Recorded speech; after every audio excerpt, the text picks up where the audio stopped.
This video contains strong language not suitable for all audiences. Viewer discretion is advised.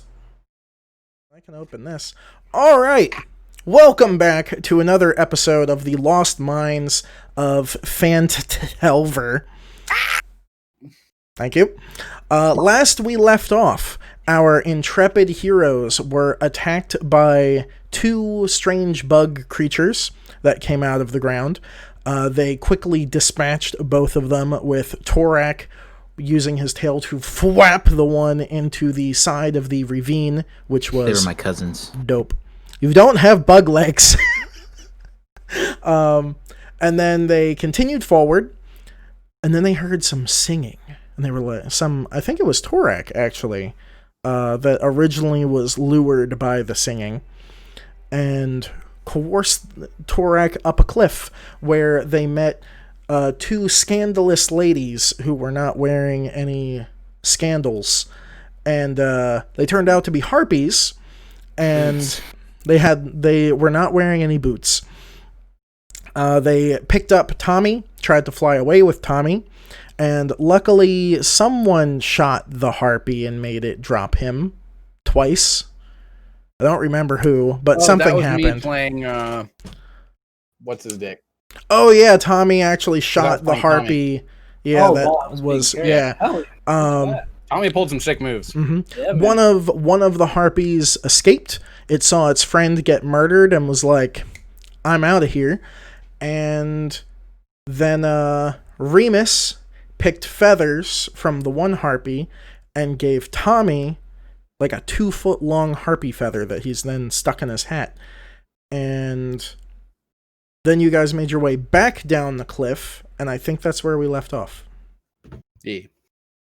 Josh is muted. Kendrick generally is muted in his hat now. Which, Zach, mark down however many feathers you have in your inventory. I picked 4. 4, and you gave 1 away? Yeah. All right. And I did give 1 to Torak, and he just kind of took it. Oh, okay. Torak, you also have a harpy feather. So, Torak, mark a harpy feather in your inventory. Tommy, mark 1 in your inventory with the quotes in hat. And Remus, mark down that you have 2 more. Yep. Because why not? Are they actual items? I have no idea. Probably not. So, what would you all like to do? You're now at the bottom of the ravine. You have the direction you came from. You have, which is to the north. You do know that there are 2 other ways to go, which were east and west. Or you could continue down the ravine that you were heading before you climbed the wall, which is where the harpies were, going towards the south. I think we are lost. That may be the case, but I don't know. Which way do you think we should go, left or right? I need to point something out real quick. Yeah. One of my soundboards fell off my wall right here, and it's bothering me a lot. Fix it. Go put it back on. I don't know where it fell behind my desk. It's gone forever. Then don't fix it. Okay. You can't get... Why is it gone forever? It's behind my desk. It's an abyss. Does your desk have a back? No, it's actually a dining room table. Then why don't you just get under the... Can't do it. Oh wait, Too did hard. I lose any health or anything like that? If You you died. did, I would have marked it. Could I don't you have think you're marked allowed it? to I mark had- it, yeah. Oh, wait. I have it here. Yeah. Your Right now current health, When I got on my page, it says right now I have 32. your current out of health should be 44. 21. 21. 21. Did you know I had 32 health before that? Yes. Okay. Yeah, we went over that. Make sure. I had your sheet open. I just couldn't edit it. Okay. Wait, so I should be at 21. Also, Tommy, you should go ahead and reload. Yeah, I fired a couple shots. All right, but the issue of whereabouts we should be going, I think it's been well established by this point, but that I have no clue where we're going. And I So don't let's even just have go the map left. anymore. So why don't one of y'all, take charge of this task. I vote left Why do you vote left, Katos? because I don't remember where we came from or where we're going, but it looks nice over there. Where did you come from? Where'd you go? Where'd you come from, Kados?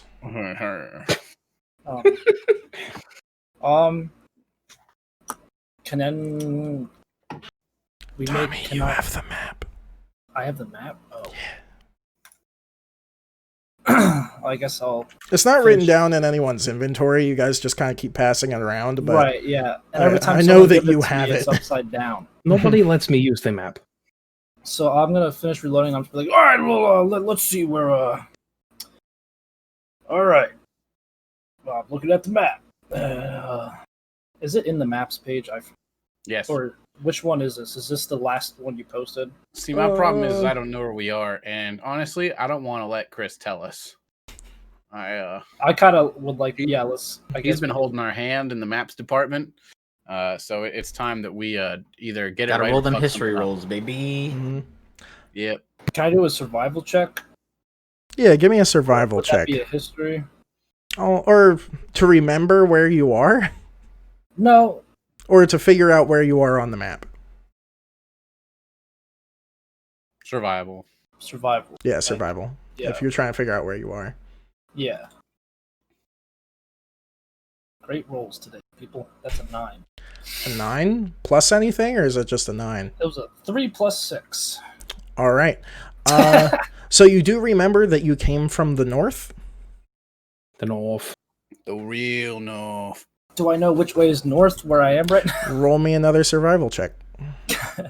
You can do it. Escalators. That's better. That's a 21. Yes, you know which direction north is. All right, everybody. Well, I remember we came from the north, so I'm thinking, and I know north is that way. Do you guys want to head back that way? I'm thinking about just making my voice Macho Man. You do remember that there are 2 other paths where you came from that you could have taken, but then you guys were distracted by the... That's what they sounded like. Looks like we die Distracted here. by the large boots. Large boots. So, what do you guys think? Should we go north? There was 2 other paths we could take. Let me look over your shoulder there, and I walk over, and I'm gonna take a look at the map, and I go, all right. Let's just get away from these flying ladies. They are not very nice to us. Well, it's a good thing they're dead. Well, Except there could be lots more of them. You never really know. I say, if it were me, I think we should. What are our options again? North and south. North, East. and then there's. You said there's 2 other West paths and that we north. saw, but we got distracted by the. West. If I recall, we were heading east before we got attacked by them there, winged ladies. I thought we were heading to the north. We came from the north. Yeah, because the road, the It's Trotwood cold in the trail north. is So up to that the was north. mean we went to the south, so now we need to go back north, right? Kados, how did you rule a civilization? and Here you we don't go. even know your Here's what I directions? vote. Well, you see, all- we didn't actually care where they were going all the time. It was quite nice. I say we be diplomatic here, and we vote on which way to go, and whichever way wins is the way we go. What do y'all think? So left. I'd say that's somewhat of a problem because there's 4 of us and there's 4 directions. Oh, well. Certainly, at least 2 of us will vote for the same thing, right? Let's give it a shot. Maybe. I vote left. Kato's votes left. I'm going to vote east. That's not left. Is that left? That's right. No. Torek, what say you? I'm waiting for Tommy to decide. Okay.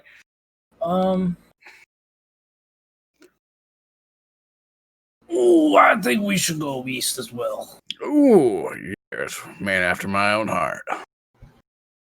Now I gotta say ooh every time like Macho Man. Ooh. Well, What do you think? Sounds like you guys don't like left. I don't like yeah. left either. I was So gonna say Torak, east. you vote east as well. Correct. Excellent. Well, that settles it.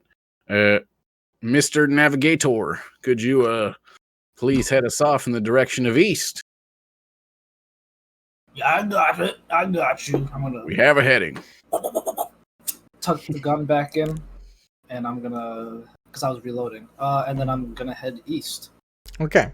Well, first you have to head north about 80 feet, and then you can go east. So I'm going to say you go forward 80 feet to the north, and then you get to the crossroads, which allows you to keep going north, south, east, or west, and you are going east, correct? Yes. Yes. Okay. Anyone who wants to roll me a survival or nature check. Oh, I hope I blow it. Here we go. Roll number 1 of the day. I hope it's a 3. Oh, yeah. Yeah, 21. That is a nat 20. 22. Heyo. It says survival. 16. 16. Kados, you just hanging out? 4. 4. Dope. All right. So the He's still trying to go 4 left. of you, except Kados, do notice that the eastern trail appears to be like heavily traveled. There are footprints, boot marks, appear to be possibly hoof marks, and possibly a wagon wheel mark. Somewhere This might be out of nowhere, Remus just starts to go. Ugh. I don't know where that came from. I'm unfamiliar with the song that you were singing. Wagon wheel? Never I heard don't know it. what's going on. Oh my god. Wagon wheel. Darius Rucker. Yeah. Okay. I don't. Anyway, Sorry, Zach. Go ahead. no, I got nothing to say. I'm just gonna be like, well, this could be the path to Phandelver. It's a well-trafficked road. This might be the way people take to the city. No. Isn't that the did I other look at way? the map correctly? I thought that was other direction. I'm looking Incorrect. at. We I are not see- going to No. Phandelver. We're going to Wyvern Tor.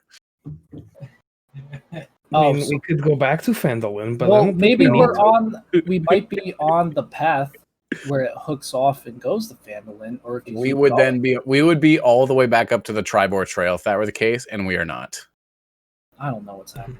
It took you like 4 hours to get down This far here. south. Yeah. Yeah. And plus, if it was the trail back to Phandalin, that would be going west. Yeah. The East. exact opposite direction that you are I now I thought attempting you were to the go. navigating type. Yeah, no, but like real life me, I just have absolutely no idea where we are on the map. That's why. I also don't know. Is Connie Berry on your map? Yeah. Yeah, you're south of that, almost to the mountainy shit. Oh, You're through all those rocky I was- hills and. so yeah, I was like looking near Gragmaw Hideout. That's where I was like. Oh Well, no, that's that not is where we north and No, west. we're by Connieberry. Yeah, well, you're south of that. I don't even have that on my damn map, Kendrick. Shouldn't we What? be going south then? Gragmore. Yeah, you Hideout. do. Yeah. It's over to the left by Oh, Phandalin. See, that's why I was way over there. But we All went south and we found a bunch of harpies and it was a bad time. I wasn't there for that. All right. Anyway, So you're moving to Yeah. the east. Yeah, Yeah. sorry, I was my bad. There's a lot of stuff on the road. Cool. All right. thought you were supposed to be the navigating type. Yeah. Yeah. So you continue Alright. forward towards the east. Strutting along. All right. I don't have my notes out yet. This is where There things was some get pretty interesting. slick moves you pulled there earlier, Tommy, with all the bips, the baps, and the bams. Yeah, thank you. Sometimes, someone just kind of takes over me and bang, bang, bang. Yeah.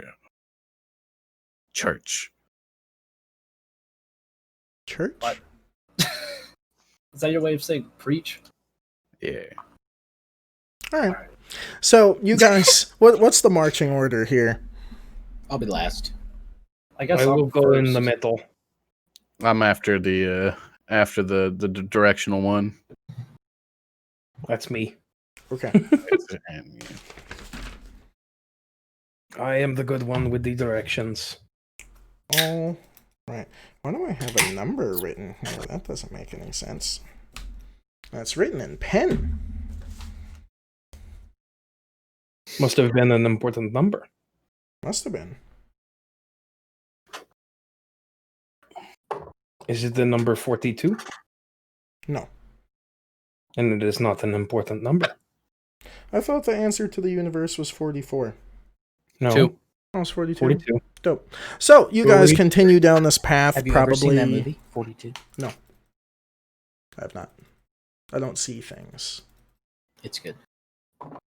Confusing. So, you continue on towards the east about half an hour. Tommy, roll me a survival or a perception check. Pick your poison, boy. I see nothing. 19 plus 6, 25. Okay, so you see probably another half hour to hours walk towards the east following this ravine. You do see the faint plume of smoke, like a smoke trail coming up from the ground. Not like smoke, like smoke. Like campfire smoke. Yes. Gather around the campfire. Well, I don't know if you guys can see, but up there, up ahead, I see a little like funnel of smoke up there. It could be some people at a campfire. I don't know. Do we want to go head on in, or do you want to try to take it around? Well, you see, yes. Guess what? What you said, yes. Torak, what do you think we should do? Should we go straight ahead to it? Should we try to go around? I mean, it's just a tiny fire. What could go wrong? It could burn things. It could be a fire sprite of some sort. Or I it could can be, burn things. That's not a big deal. Maybe It is somebody very accidentally just touched a tree. It is a very big deal. I say we Torak. head towards it. All right, I'm going to start walking. All right. So you continue onwards. Probably about another half hour goes by. Roll me another survival or whatever that other thing I said was. Perception check. Oh, that was almost a nat 20. God damn it. It just rolled off it. 14. 14. You still see that the smoke trail in front of you. It appears to be kind of like settling down. It is starting to become later in the day. It's probably around 7 o'clock in the afternoon now. It's probably another 10-minute walk ahead of you, following this ravine. What color is the smoke? Dark gray. Not black smoke. They're not burning like a tire. It's Right. not white like they're burning plastic. It's like a nice burning wood color. Ooh. I like burning wood. All right. Well, I guess I'll keep walking. All right. So, do you just want to go until you see something? Yeah. Okay. I guess like kind of like I'm not like trying to be necessarily sneaky or like I guess I was just like being aware of what's around me, but like I'm mainly just kind of casually trying to get closer to it and see whatever's at it. Okay. So you continue onwards for about another 15 minutes, and you start to come around a slight bend, and now you can smell smoke. What would you like to do? Smell it. I'm gonna take a deep whiff.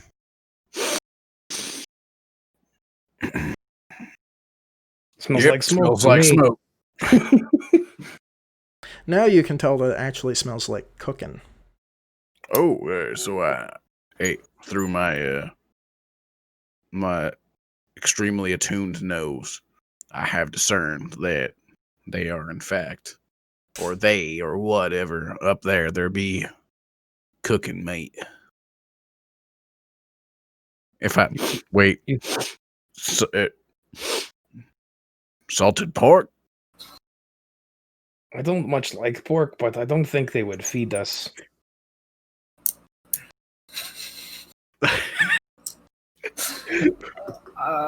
I now say we go. Yeah, I'm just gonna kind of look at Remus and process how many times I just heard him go, and then I'm gonna fucking walk more. So you continue around the corner, and as you come around, you round the bend, and it kind of opens up a little bit, and in front of you, you see a humanoid figure, probably about 15 feet ahead of you, holding what appears to be a bow, and you can just make out like part of the fire where there's another 3 to 4 humanoids gathered around it. Is the bow drawn? You don't see it. Oh. Aren't I like right behind him? I don't know, are you? Yeah, I was right behind him. Then no, the bow is not drawn and the Alright. being is not looking directly at you. Brilliant. So they don't really notice us yet, or it doesn't seem like they do. Not yet. Sounds Do like they a see great me? time to It just is fire a warning only- shot across her nose. 15 feet from you. So if you're going to have a Cross- conversation, you should have it quietly. All right. I'm gonna whisper. You know what? I don't know if I want. Kados is gonna ruin this if I Oh, try to whisper. Oh yeah. Why I'm would just they gonna look do at. it if I'm you just gonna try and look at Remus, and I'm gonna like raise an eyebrow, like. I'm gonna look back and I'll go. I don't know what that means. Okay. What So- are you guys doing? Should we just go up? I don't want them to think we're trying to steal their food. Hello there! Jesus Christ! If he wasn't gonna do it, I Oh. was gonna do it. Hello. Well, Chris was about This, to roll, and then he was just like, "Well, they fucked up." so this humanoid figure looks at you. It is in fact an orc. And the other 4 figures around the fire perk up and look in your direction, and they also appear to be orcs and start drawing their weapons. Oh yeah, we were Hey, going that's after okay. the orc Hey, problem. we are friends of orcish a foes fave. and not for. Oh shit! I didn't mean to say foes. What is up, my orc friends? Hello. And with that,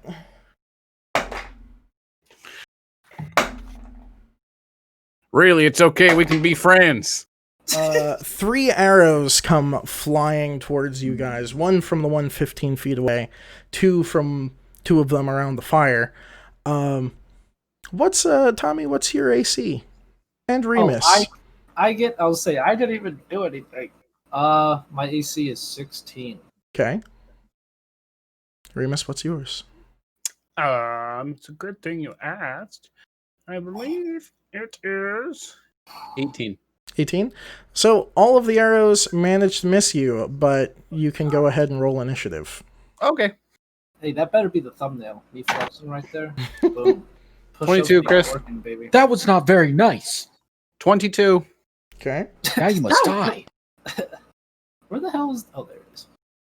Anybody I like else? click. Oh shit! I got an 8. The thumbnail should be both Kendrick and I holding up our single eyebrows at each other. I got a 17. 3. Okay. I completely forgot we were doing like an orc hunt thing. When Oh, you yeah, said me too. humanoid, that should have. Yeah, I'm sure you Oh, did. they're You went, humans. Hello. They're cool. Do they got like fangs sticking out? We are hunting orcs? I forgot about this. Yeah, we're hunting orcs. That was when we found you. I have a 22, a 17, a 3. I got a. I think it was a 4. Okay. Or no, I got an 8. Sorry. 4 Okay. plus 4 is 8. I, for some reason, always write the number of your guys' initiative instead of who you actually are. So now I have to go back. You And just fix write the it. numbers down and then Yeah. you're like, I'm like, that doesn't make any sense. dude, I would love to try to DM a session, but I know that my brain won't be able to handle all the math and everything. It would take like 5 hours to do like 2 things. It's not too much math. No, but like organizing it all on paper, like just like what everyone, yeah, I would explode. Or if you just have if you have everything that can be planned written out ahead of time, it makes it a lot easier. And then just like yeah, but we're so unpredictable. That shit doesn't even matter. Yeah, if you're doing like a one shot, you kind of have license to kind of steer the party a little bit. Just because it is like one adventure. You get one. Yeah. Jeez. Yeah, All the Brandon, I'm things. excited for my new headphones. They're slick. Like Rick. Yeah, slickle Rick. I probably should have went with those. Those were my second choice. Really? I don't even use the ones that I bought. Okay. Sorry that took so long. It's all good, bro. There are a lot of things to write down. So, first up is Remus. All right. Well, these arrows go whizzing by my head, and I go, well, that wasn't very nice.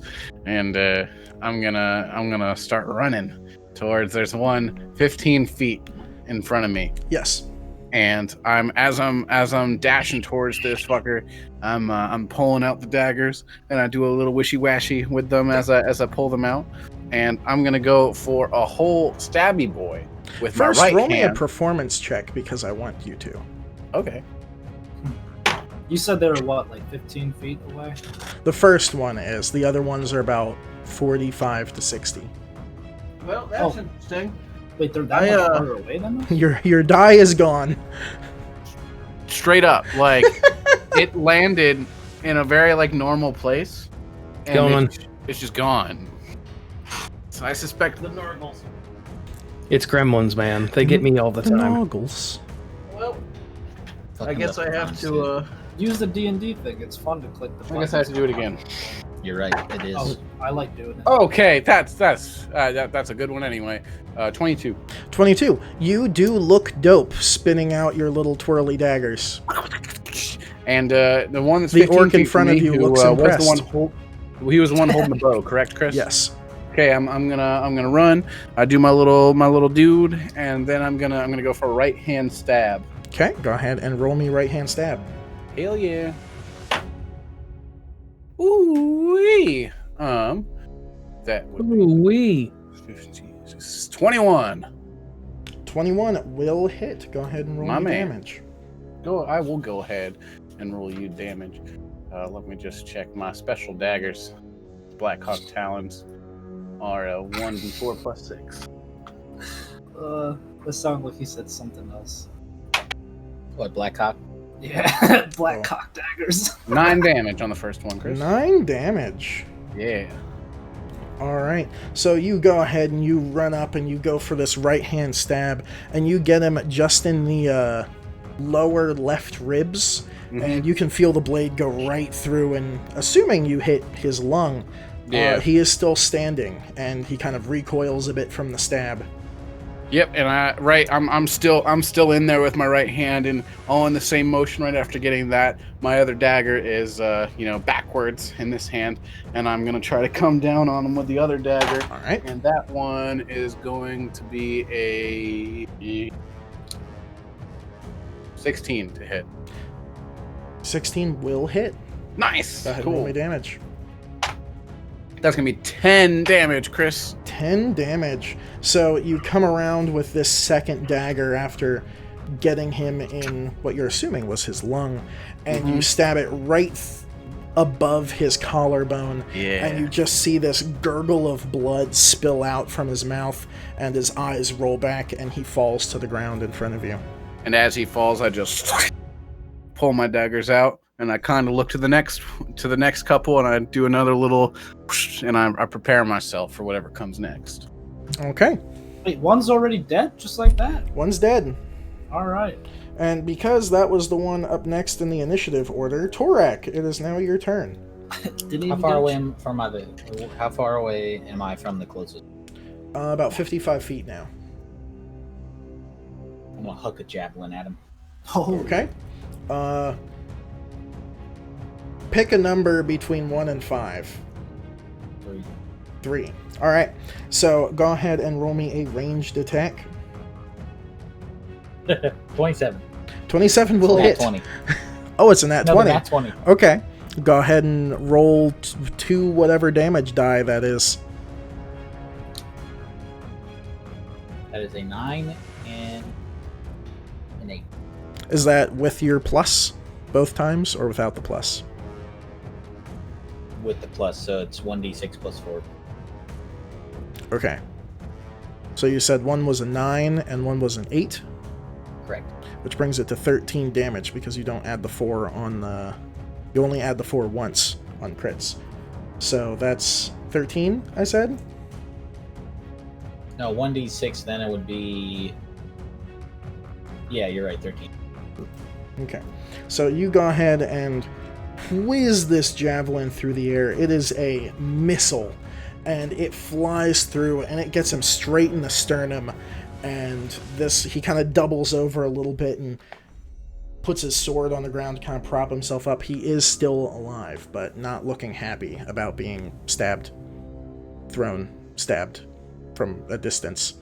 From an Olympic javelin. Well, I'm going to huck another one for my extra. Okay, at the same orc? Yeah. Alright, go ahead and roll me another ranged attack. Oh, I got the perfect gift for this. 18. 18 will hit. Go ahead and roll damage. 9. 9. So, with this second throw, he's kind of kneeling on the ground, and he looks up just in time for the javelin to skewer through his right eye, straight through his head, and he falls backwards with a javelin poking out of his head. 2 orcs down. Zach's muted. Josh is muted. Nice. Okay. Does I'm that waiting end your patiently. turn, or would you like to move?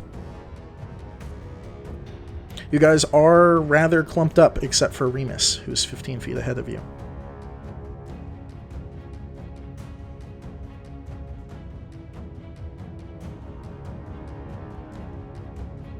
Who's up?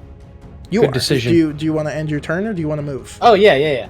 Just end your turn? Okay. I just assumed my turn was up, yeah. Oh, well, you still had your movement. So Nah. up next I got javelins. is the other orc that was just murdered. They're doing great. Up next is one of the orcs that was by the fire, and he is going to move towards the north out of your view. He doesn't have a bow, so he's just gonna move to the north to somewhere. Next up is... Is there like a tree line or anything, or like is he moving like under anything or past anything that obscures him, or? So you guys are in a ravine, Yeah. rather small ravine, probably about 10 feet wide, and Yeah. about 10 feet past you opens up a bit. Mhm. He has moved past the north wall to the point where you can no longer see him without moving. Okay. So there's rocks obstructing your Yeah. vision. Big rocks. Okay. Big rock walls. Ravine. Ravine, if you will. Yeah. Cool. Cool. Okay, so up next is another orc by the fire. This one does have a bow, and it's going to move slightly to the south, where it only has line of sight on Remus, and is going to fire at our good friend Remus with a 19 to hit. 19 hits. Okay. That you will take 7 piercing damage. Okay. And that will end his turn. And up next is another orc. This one does not have a bow, so it also is going to move towards the north wall. Remus, you can still see it, just barely, but the rest of the party can't because they're further back in their ravine. Is it still moving, or has it like moved past and then like shored up? It's still trying to move towards the north. Okay. Then roll me a perception check, Remus. Okay. Nice. 8. 8. Okay. You don't notice anything. Next up Yep. is Tommy. Oh wait, why is that? Why does it say advantage next to perception? In case you need to roll it at advantage. No, it means you have advantage on that all the time. But One second. Oh, it's only Yeah. while I'm shifted. are you shifted? Oh, no. Oh, okay. So Tommy, it's your turn. All right. So I'm gonna move forward to get closer to the orc with the bow. The orc with the bow, the one that's real far away, because the one that was closest to you is dead. Yeah, I'm looking for the farther away bow. Okay, so by the fire, there are still 2 orcs, one of which has a bow, and they're about Is that 55 where- feet away. Okay, so I have 30 feet of movement. I'll move, I guess, like my 30 feet. Okay, so you're just moving straight out of the ravine into this opening? Yeah, and am I passing Remus? Yes, you'll be So- moving 10 feet past Remus. As I pass Remus, like I'm coming up, I'm gonna stick my fist out casually and go bones and keep walking as like a knuckle touch, but bones. As I run past him. Zach, you're muted.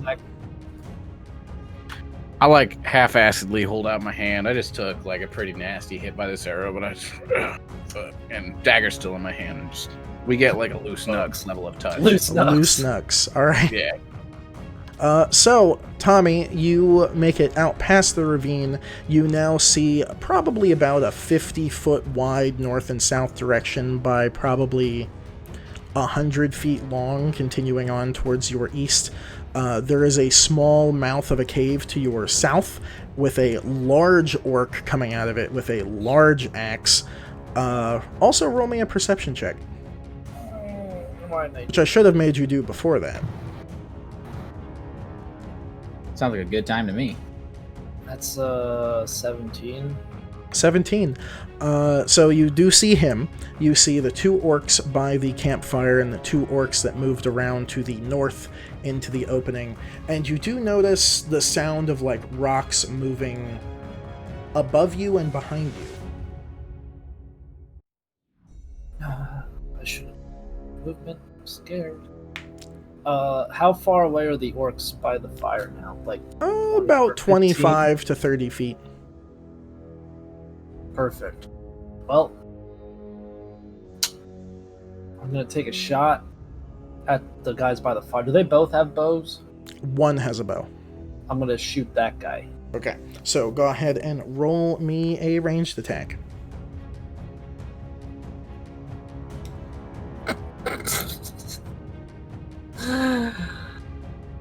That's a nat 1.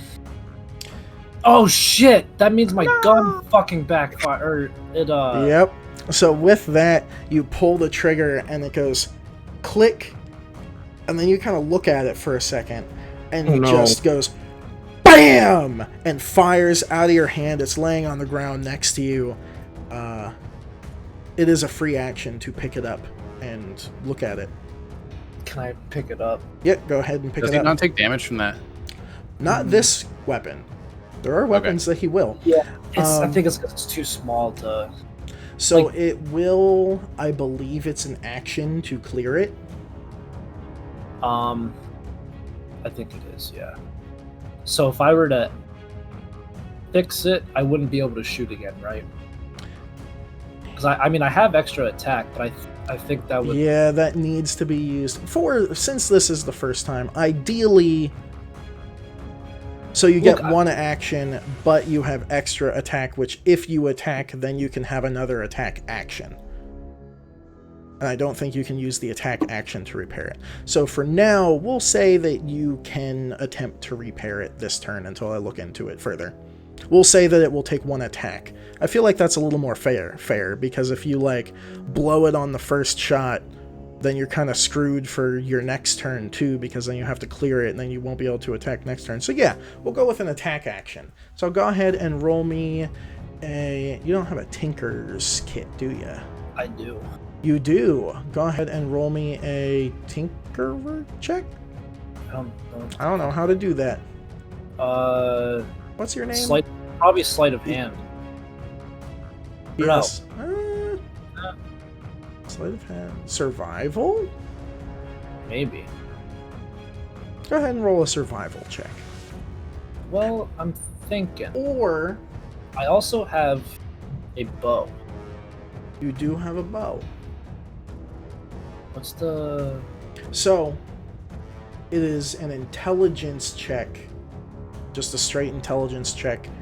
You get plus your proficiency. So it would be a d20 plus 2 plus 3. Right. So a d20 plus 5 to fix it.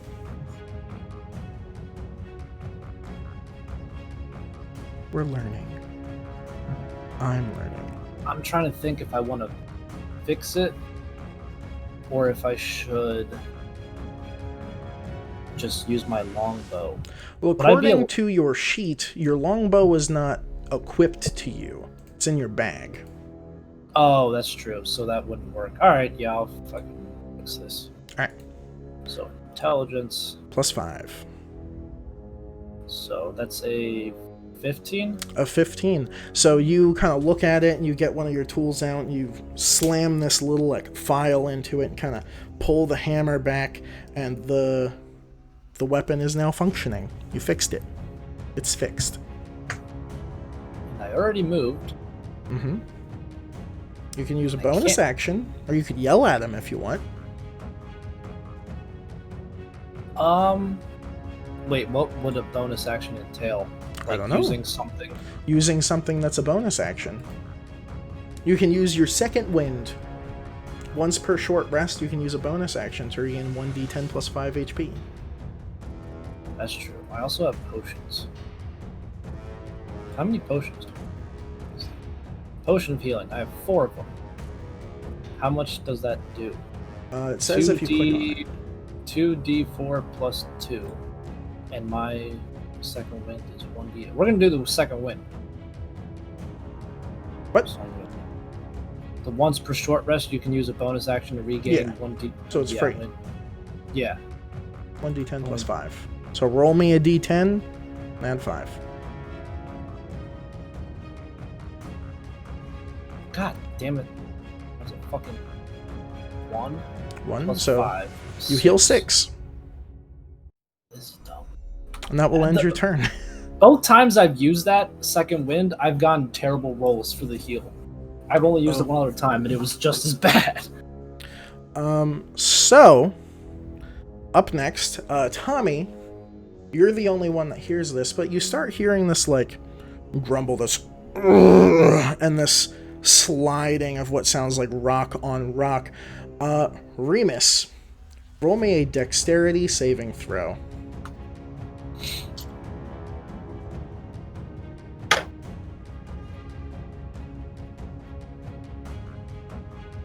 $12. 12. You want to know what's fun? What? That's a 2 roll. Oh! But it goes to 12. Okay, I feel less bad about this now that you have a plus 10. So with that, a large boulder comes hurtling down from the top of this ravine and smacks into our good friend Remus, which will take a whopping...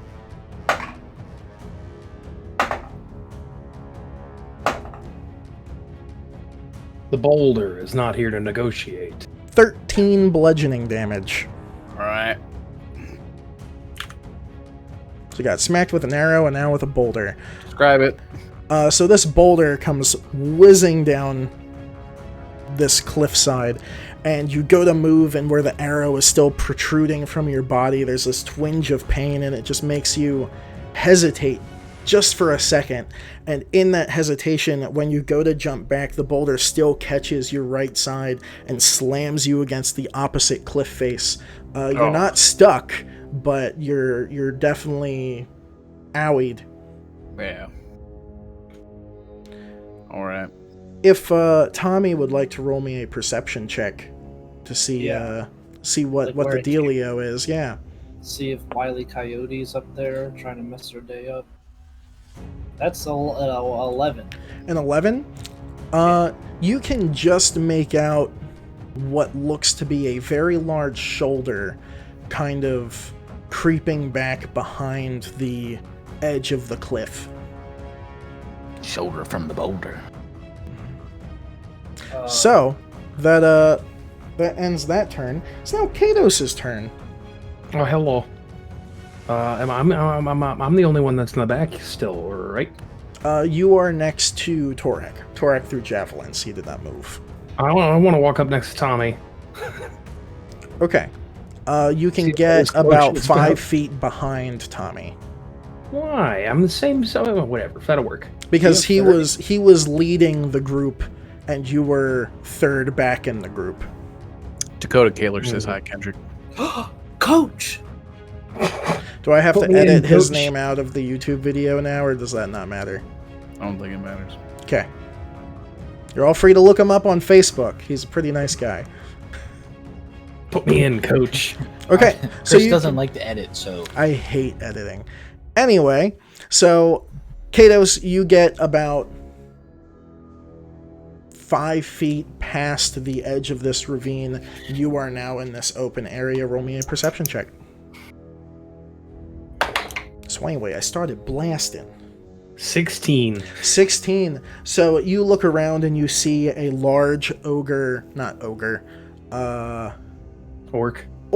Those are the words. They both start with O's. Coming from the south with a large axe. He's probably a good foot taller than the rest of them. There are 2 orcs standing by the fire directly in front of you, about 30-35 feet. And then there are 2 orcs to your north. Only one of them has a bow. To the north. The one near the fire also has a bow. So there are 2 bows up. Okay. Tommy, what are you doing up here? Shooting at the ground and rolling rocks down the hill is not very smart. Ooh, I'm not happy. I'm gonna turn into Sammy Sam. Oh, I hate that rabbit. And I am going to use my twinned spell, and I'm going to cast Firebolt at the 2 guys with bows. Okay, so roll me 2 ranged spell attacks. That doesn't count. It landed on other dice. That does not count. Okay, that one is a 19, That will hit. I'm going ahead and say that that's the northern one. and that one is a 24. They will both hit. Go ahead and roll me Okay. two damages. The first damage will be for the one to the north. The second damage will be the one directly in front of you. Oof, first guy takes 19 damage. 19 damage. Big oof. And our second boyo, not as impressed. Oh, Jesus Christ, that's only 18 damage, 10 and an 8. We're doing good with the damage today, boys. Only 18 damage. So the one to the north gets hit in the chest by this firebolt and kind of spins as he gets hit and topples to the ground, and you just notice as you're winding up the second firebolt that his arm comes up to kind of get himself off of the ground. The second one, the firebolt flies true and catches him right in the neck, and he falls backwards with smoke just pouring from his necular region. Dead. He's dead. He's dead. So you killed one. Mm-hmm. Okay. So what's left? There's a guy with a bow, 2 guys without bows, There's and a a guy big with guy. a bow. Guy without a bow. Guy without a bow. Big guy with axe. And something that pushed a rock down the mountain. How far is the big guy? He's about 25 feet from you to the south. Okay. I'm gonna use my meta magic again to cast another spell as a bonus action. And I'm going to cast Ray of Frost at the big guy. At the big guy. Okay, go At ahead the big and roll me. What is this? Do you have to roll to hit, or does it? It's a roll to hit, yeah. Okay. Roll to hit. That's a natural 20. Natural 20 will hit. So I've doubled the spell's damage. Mm-hmm. Yes. So that is 4d8 cold damage. And his speed is reduced by 10 for his next turn. It's reduced by 10 feet. Okay. And he's going to take 24 damage. 24 damage. Oof. You guys Natural are doing 20, baby. shit, Double the Yeah. damage. and I exploded. And I exploded. You see, Tommy, now this is how you do it. You shoot the things with your hands and then they blow up. It's easy peasy. Okay. So with that, you fire 2 fire bolts across and kind of lights it up as it is getting slightly dusk. And you turn your attention to your south and you take both your hands and make this pushing motion. And this beam of white energy just streaks out from your hands and connects with this orc's chest. And Does he look cold? He looks cold. Frost is starting to kind of, I almost said coagulate. What's the word? Frost is spreading across his armor. I don't know what word you're looking for, buddy. Neither do I. Does that end your turn? I believe that does end my turn. Okay. So that brings us back up to Remus Jobulin. All right, pretty pissed off there. Good DM. Been hit by an arrow.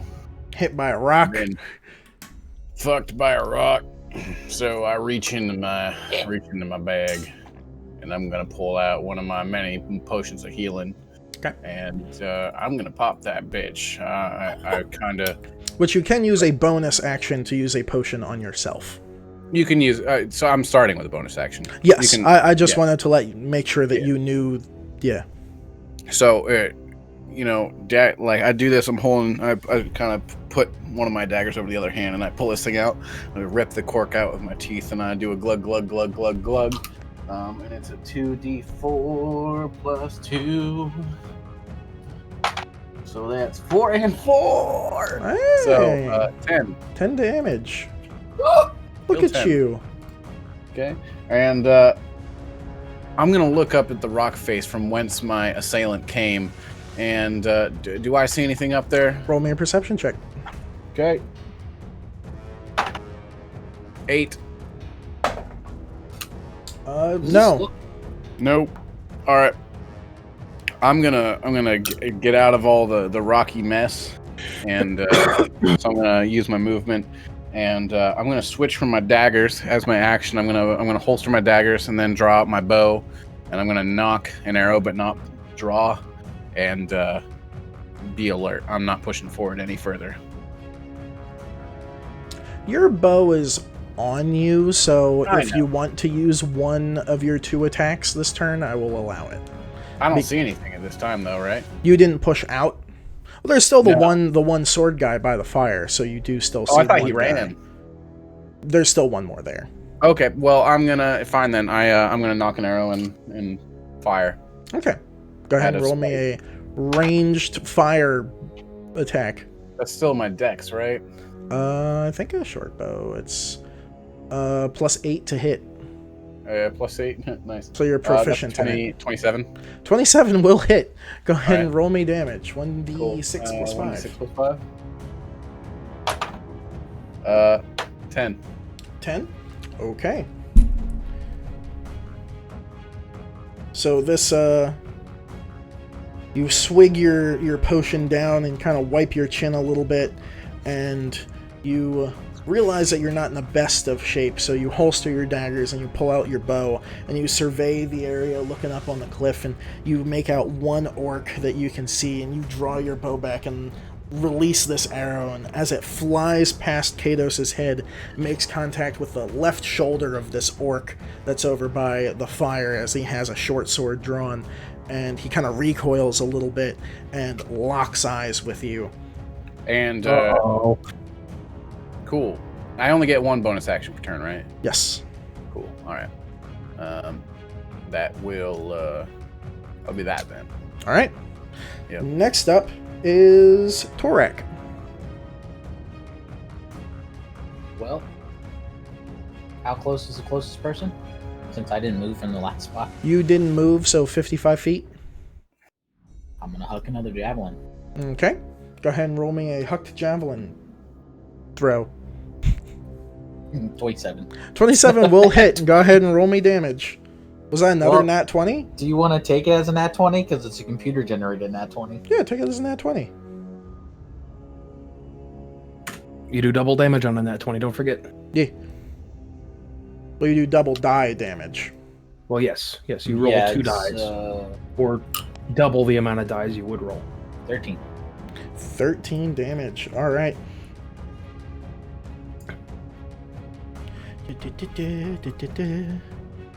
All right, so you pull this javelin off your back and you huck it forward, this time going over Kados' head, and it makes contact with the right shoulder of this orc that was just shot in the left shoulder with an arrow, and this time he recoils a little bit and he falls to one knee, and he pulls the javelin out and looks at it and starts standing back up. Why are you guys shooting things so close to me? Stop blowing holes in my ship. I'm going to move that 40 feet towards him then.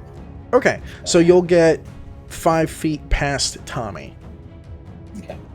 Okay, so now I'll be he's 15, 20 feet ahead of you. This orc that you were throwing things at. Go ahead and roll me a perception check while you're out here.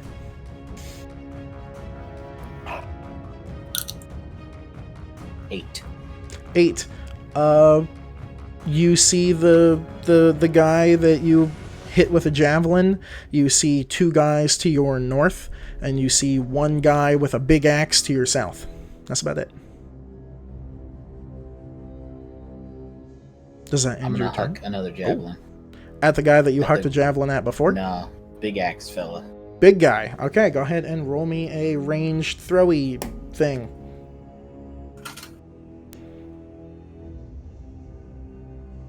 Another nat 20.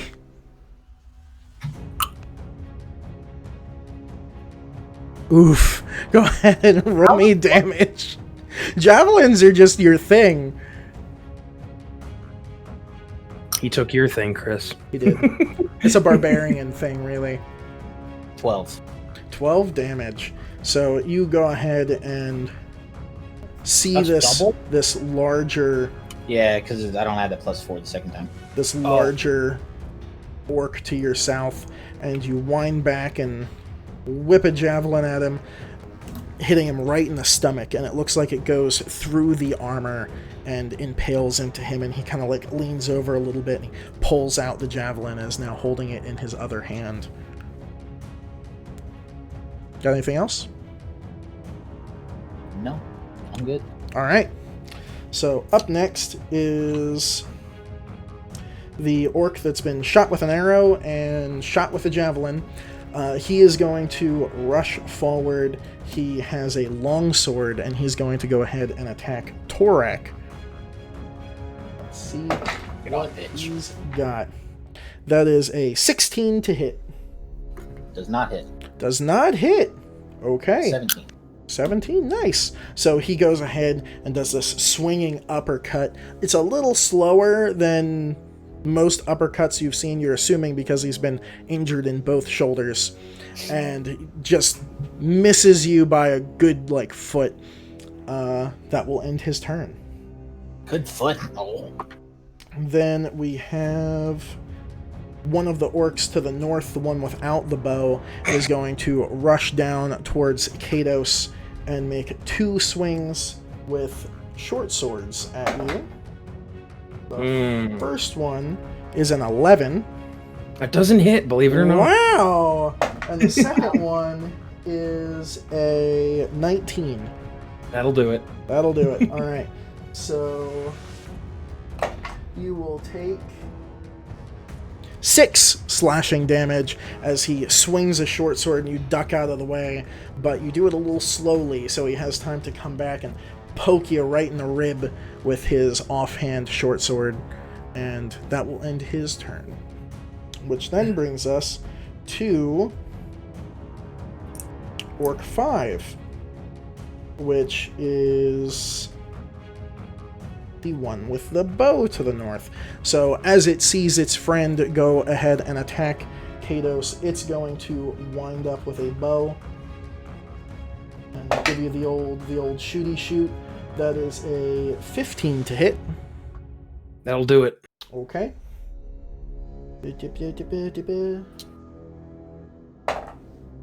That is a whopping 4 damage of piercing damage into good old Kados. This one hits you, just kind of gets you in the outside of the shoulder. That brings us to the large orc's turn, who still has his movement speed reduced by 10. Unfortunately, that is not enough to stop it from getting to Tommy. And this large orc is going to kind of... It looks like he's really trying to run, but he's doing it real slowly. And he is going to come up and just take this axe with one hand and just do this huge horizontal slice at you. And let's see, that will be a natural 20. I'm the only one Oof. that hasn't killed an orc yet. Why did... Fuck! I just went boom! You just went boom. That is true. They saw your incompetence. Uh-huh. Take out the Bingo. weak.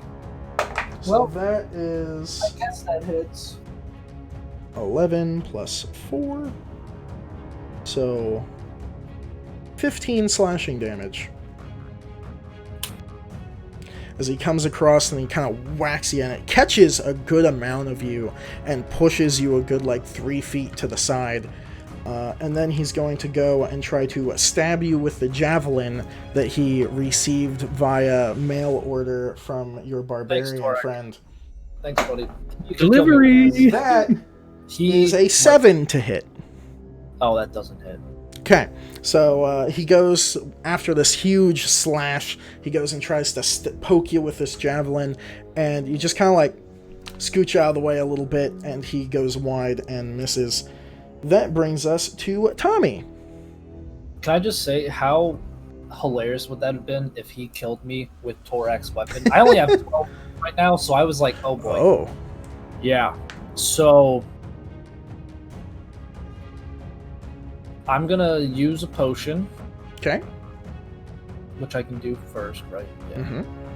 Mm-hmm. So how do you use this? Well, I guess okay, You just so remove one. Roll 2d4 plus, or 2d6? 2d4? 2d4. 2d4 plus 2. So that's 3 and 4. So 7 plus 2, 8, 9. Correct? Yes. How that works. All right, we're backed up to 21. We established that I can shoot people with a pistol up close, right? 'Cause You it's- can, it's a disadvantage. Oh, it is it is at disadvantage. I Yes, thought- because Shoot it's a someone ranged far away. attack. Don't shoot the people that damaged me. Don't waste your time. Yeah, I'm not. I have a giant dude who's trying to kill me. Well, I have a rapier equipped, so I guess I'm going to use that. And go ahead and poke him. Yeah. Alright, go ahead and roll me a pokey poke.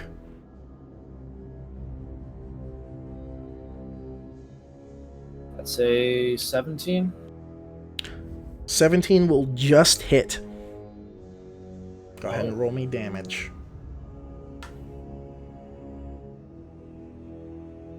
10 damage. 10 damage. Nice. Yeah, it's a 1d8 plus 4. And I got a 6 plus 4. Nice. And then I should be able to. I have extra attack. I can just stab him again, right? Yeah, go ahead and roll me another stab attack. I want to call them stab checks. That's the words that want to come out of my mouth. That's a 19. A 19 for your stab check will stab. And then. Stab Do successful. I not add the plus 4 on the offhand? You're Like using 1d8. your extra attack. You're not using Oh, wait, it as yeah, an yeah, that's offhand. right. So you normal that's- stuff. Right. And that's a 5 because I only got a 1. A 5. You started out so strong. All right. So what's 13 damage to him? So you stab him right under the ribs, and he kind of recoils a little bit, and he goes to bat your hand out of the way, and you pull your rapier out of his side, and you go and poke him again in the stomach, and he goes and kind of goes to swat at you again, and you pull back, and he's still standing. I'm like literally fencing. Hua! Yeah. Hua! All right. And Does that end your turn? if I try to move, that gives him an opportunity attack, correct? Yes. So shiny. I'm not gonna do that. I guess I'll just. After I sound like, ooh, and that's the end of my turn. Okay. So then, behind most of you, and next to our good friend Remus, Jesus. you all start to hear these rocks kind of rumbling in this deep, like, and anyone who would like to roll me a perception, or just say that you want to look, because it's quite obvious what's happening. I want to look. Okay, so whoever's looking sees this massive humanoid figure kind of move towards the side of this cliff, and it's going to turn around and grab onto the side and slide down the side of the cliff, landing and falling on its back, which it does take damage for.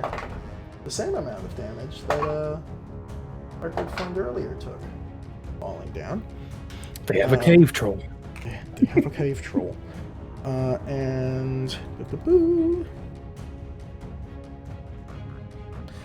it is going to use half of its movement speed to get up, and the other half of its movement speed, which will be 20 feet, to make its way over towards Kados, because it's the only one it can get to that it can see.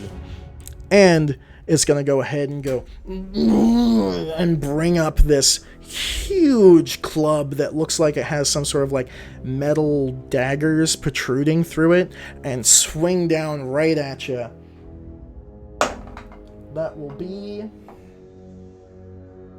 a 17 to hit. That'll do it. That'll hit. All right. Well, I'll do, pig. I'll do. I'm starting to realize how we could have like started with sneak attacks. So that is 13 bludgeoning damage to our good friend Sweet. Kados. And that will end the ogre's turn, bringing us to Kados. Kate. Oh, crap. Dose. Ha! So- That's what you did there. So I have a giant ogre next to me, another guy next to me, and a guy that shot me with an arrow, right? Yes. Okay. Oh, what do I got? What do I got? What do I got? What do I Play got? dead, play dead. I am going to Zigzag and then climb up a tree. It'll lose interest. I am going to burn 2 magic points, and I'm going to cast Hellish Rebuke on the big guy and the guy right in front of me, on both of them, at 2nd level. Oh, I'm not on your page. That's why I couldn't find anything. Hellish Rebuke is it's a 1st level. I have it at 2nd level. Anybody who's damaged me, I just point at them, and then they take 3d10 because it's a 2nd level of damage.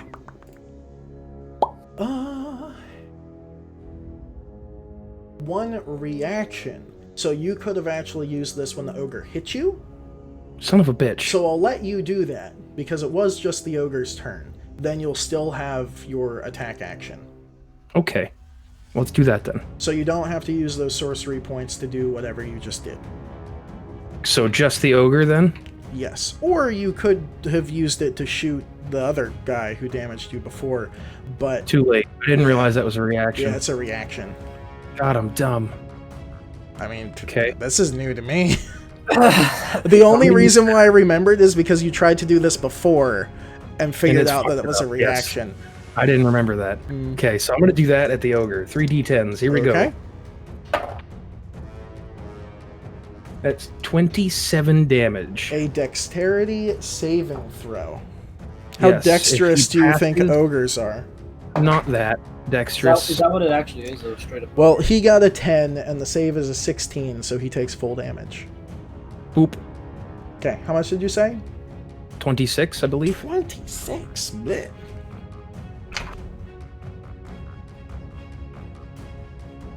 And what does your hellish rebuke look like? Oh, they just catches in flames for a short duration. It just bursts Hellish into flames. Just literally bursts into flames. Okay, And then so they go out. this ogre swings and smacks you with this club, and you kind of spin around, and you look up at him and you point, and from the ground just starts to glow these like dark purple glowiness, and these dark purple flames start wrapping around this ogre, dealing damage. And then at the beginning of your turn, the flames kind of fizzle out. He does look a bit crispy. Good. So it's now the top of your turn, because we're learning. We have learned. So now it's my top of my turn. Yes. Oh boy. Oh boy. Oh boy. So now you have This an is ogre that's exciting. now hit. You hurt him. A dude with swords and a dude with a bow that's like further away from you. I am gonna use my magic twin spell to cast a 3rd level witch bolt at the ogre and the guy next to me. Well then. Is that you make a ranged spell attack against the creature? Okay. And we're going 3rd level, baby. 3rd level, which is a bunch of things. It's 3d12 if it hits. 3d12. Okay. Go ahead and roll me for the ogre first. 24 to hit. 24 will hit. Then And roll me for the other I'll give guy. you the other- 19. 19 will also hit. Money.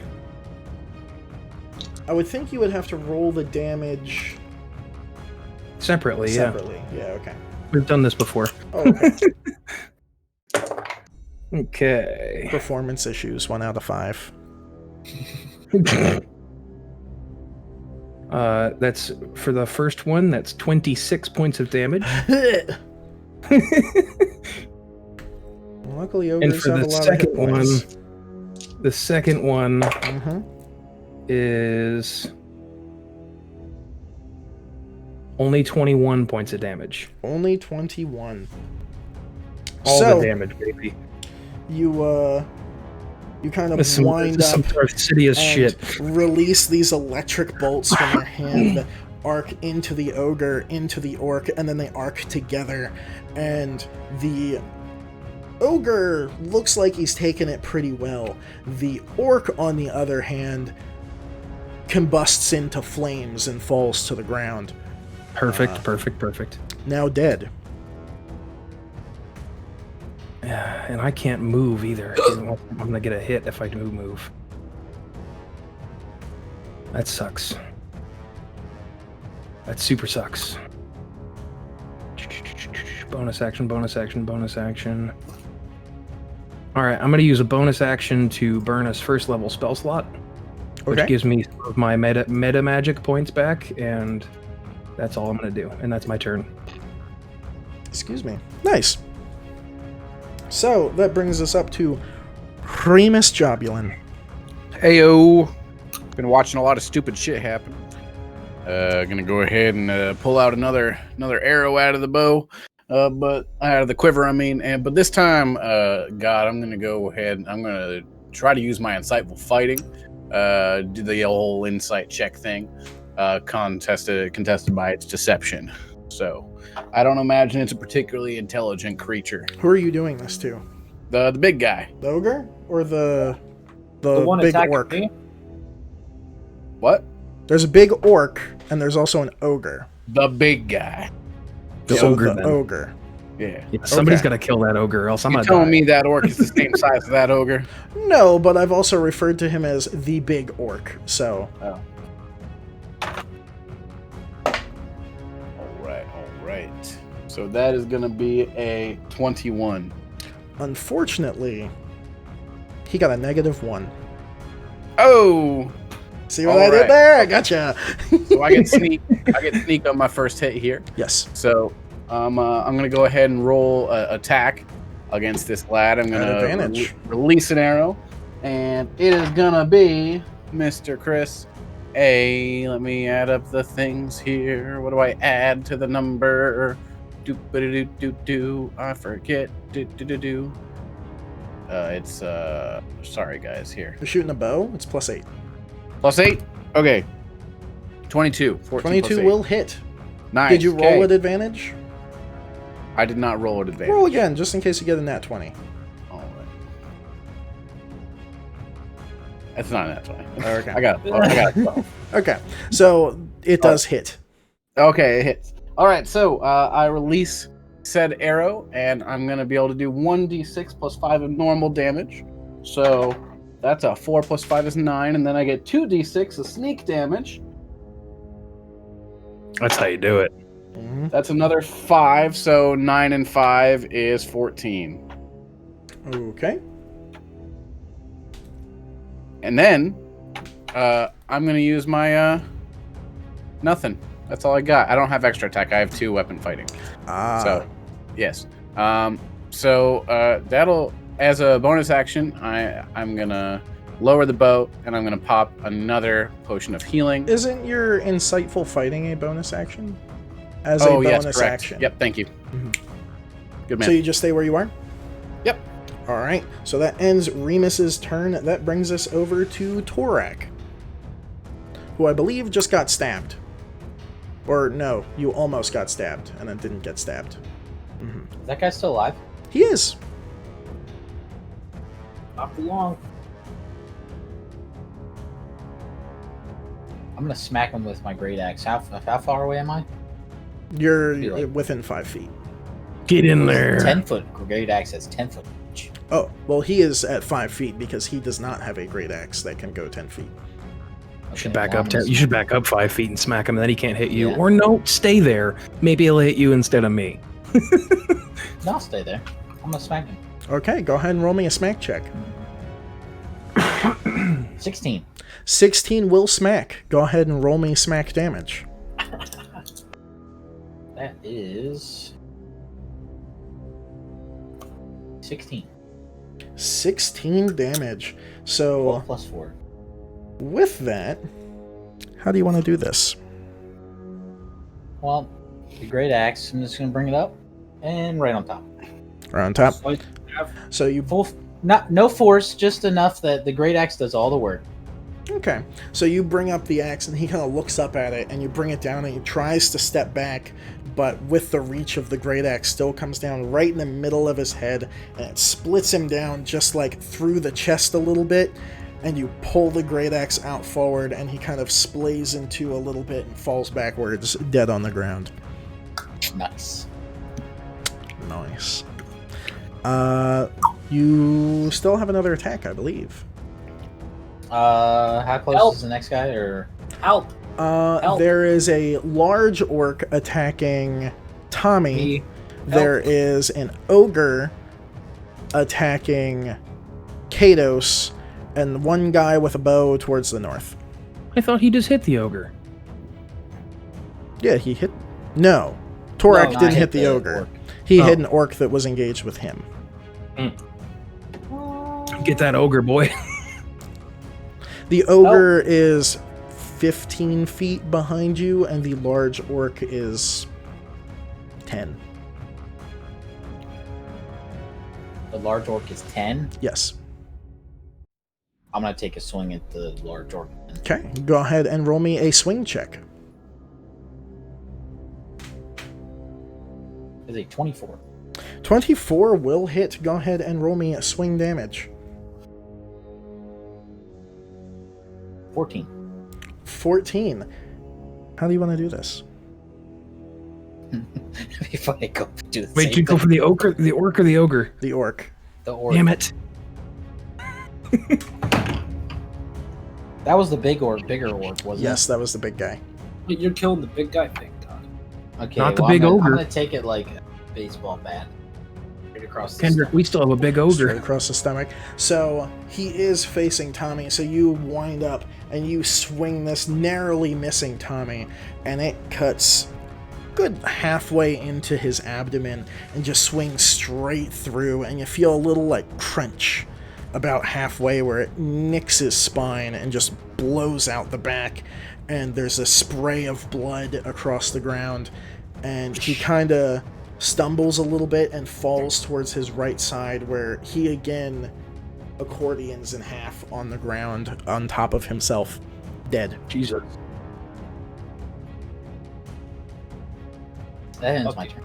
That ends your Or- turn. How close am I to Kato's? You are 15 feet. I didn't move at all, so I'm gonna move towards him. Okay. Like right up next to him? How far away is the ogre from him? 15 feet from you. It's in melee range with him. So 5 feet for him. He's right You know next what? to me, is what he's saying. I'm gonna move 5 feet towards. Okay, so 10 feet from the ogre? Yeah. All right. And that ends your turn. Yep. That brings us to Longsword Guy, which is dead. I didn't He mark did. that off. Next is... Did I not mark off that I killed someone? Big orc. I mean, I killed one guy. Yeah. Katos, I didn't mark down that you killed him. So, let's see. That guy's dead. That guy's dead. The big guy is dead. That brings us to Tommy. Woo! So, as I a skipped free, the arrow guy. Uh-oh. Arrow is he guy's before not me? dead. Yeah, arrow guy's before you. So arrow guy, seeing that he was shooting at Katos before and no one else has bothered him, is going to shoot at Katos again. With a big old 12. That'll hit. That was okay. Boy, I like is that what things your at AC is, range 12? shooting at squishy people. What is this? That is a whopping 9 piercing damage. I'm gonna go ahead and use my Shadow of the Grave. Yo, do it. I pass, and now I'm at 1 HP. Nice. So as this arrow sinks into your chest, you kind of fall to your knees, and you see your hands go out a little bit, and this dark purple energy flashes from your hands and rolls up your arms and kind of envelops your body. And in a split second of this flashing purple light, you manage to stand back up to your feet, alive and well. Well meaning 1 hit point. Yes. That Very ends well. Bowboy's turn. Kato says, yes. Yes. So that brings us to Tommy Boy's turn. as a free action, can I pick up the big orc dead guy's thorax javelin and give it to him? Sure. Give it to Thorax as a free action. Oh, I think it. So I'm gonna pick it up and be like, Oh, thank you. I did not like that guy at all. I was gonna wait till after we were done killing all these people, but thanks. You might need it. I don't know. so I'm gonna give it to him. I'm gonna pull my pistol back out, cock the hammer back, and look at it like. And I'm gonna aim at the bow guy. Bowboy. Bow boy. Oh boy. Oh, bat boy! And I'm gonna Go take ahead a shot at and him. roll me a Bowboy check. That is a 19 to hit. 19 will Bowboy. Alright. Go ahead and roll me shoot Bowboy. 13 damage. 13 damage. So he is not paying attention and looking over at Katos, and you bring your pistol down, you line up for a second, you pull the trigger, and this cacophonous blast echoes out in this somewhat large bowl you guys are in, essentially. And a little bit of dust kind of moves out from around you in a circle and just bams this guy right in the side of the temple, and you see this blast of red just spew out the other side of his head, and he falls to his knees and then crumples forward down onto his face with his ass up, dead. Face down, I'm ass gonna up. look over at Torek and be like, Oh, see, I can kill things too when this thing works. and then Good job. Now kill this damn ogre so I don't die. yeah, he's the only one left, right? The ogre. Yes. So I'm gonna aim at him. Okay. He's what, like 30 feet? He is 10 feet from you. Oh, yeah. I'll just stay where I'm at. 'Kay. And take a shot at 'Kay. him. Go ahead and roll me a shot check.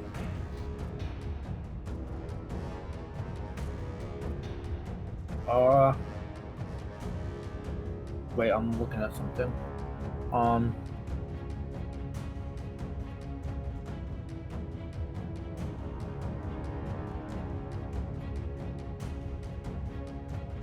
I'm actually gonna. Sorry, I'm gonna expend a grip point. Okay. To use Deadeye shot, Mm. which just gives me advantage on my attack roll. Okay.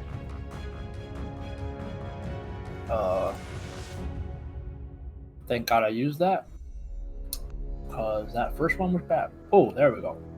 First roll was very bad. Second roll, thank God I did that. That's a 27 to hit. 27 will hit. Go ahead and roll me hit damage.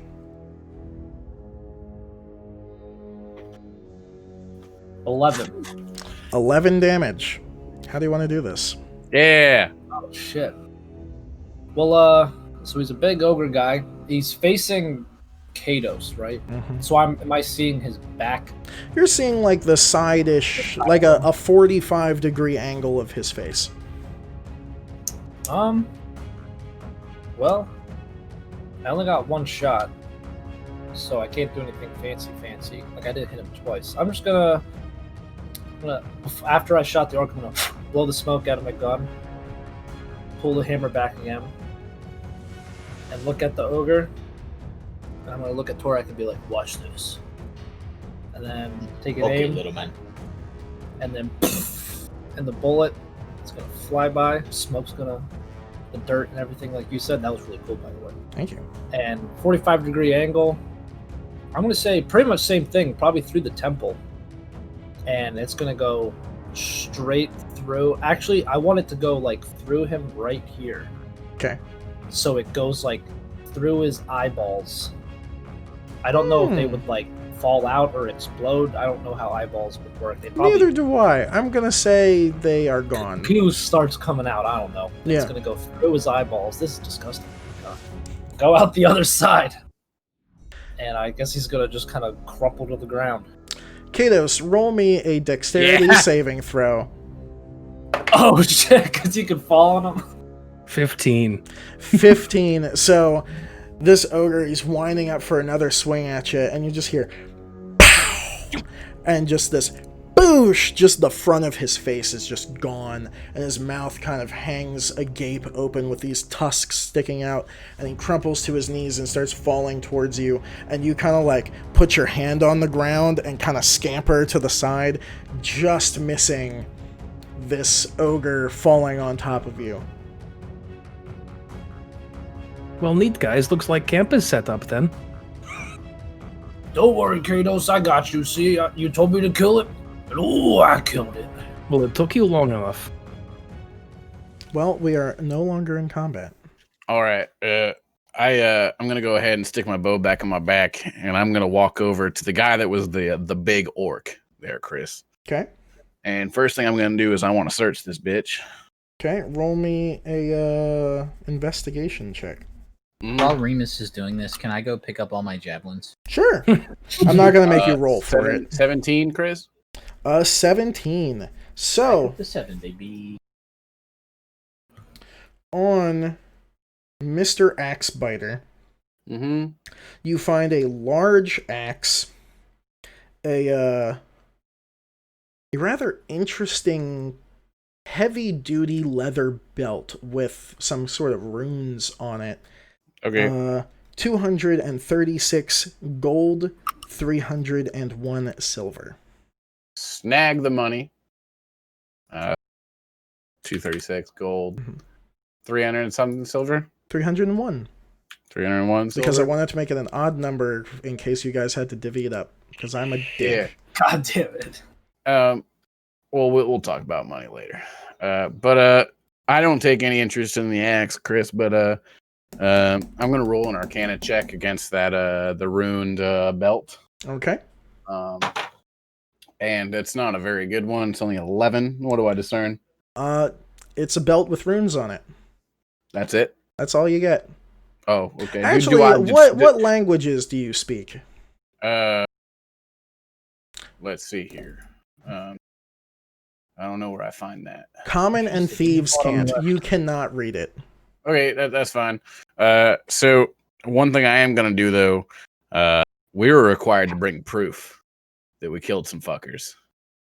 I'm gonna call back to the guys. I was like, hey, this guy has got a pretty nice axe, and A belt with some weird like runic shit on it. But as I'm What saying does the this, I belt pull say? out one of the talons, Mhm. and I'm gonna start cutting his head off. Okay, I'm not going to make you What roll kind for of that axe? because you're not. Oh my.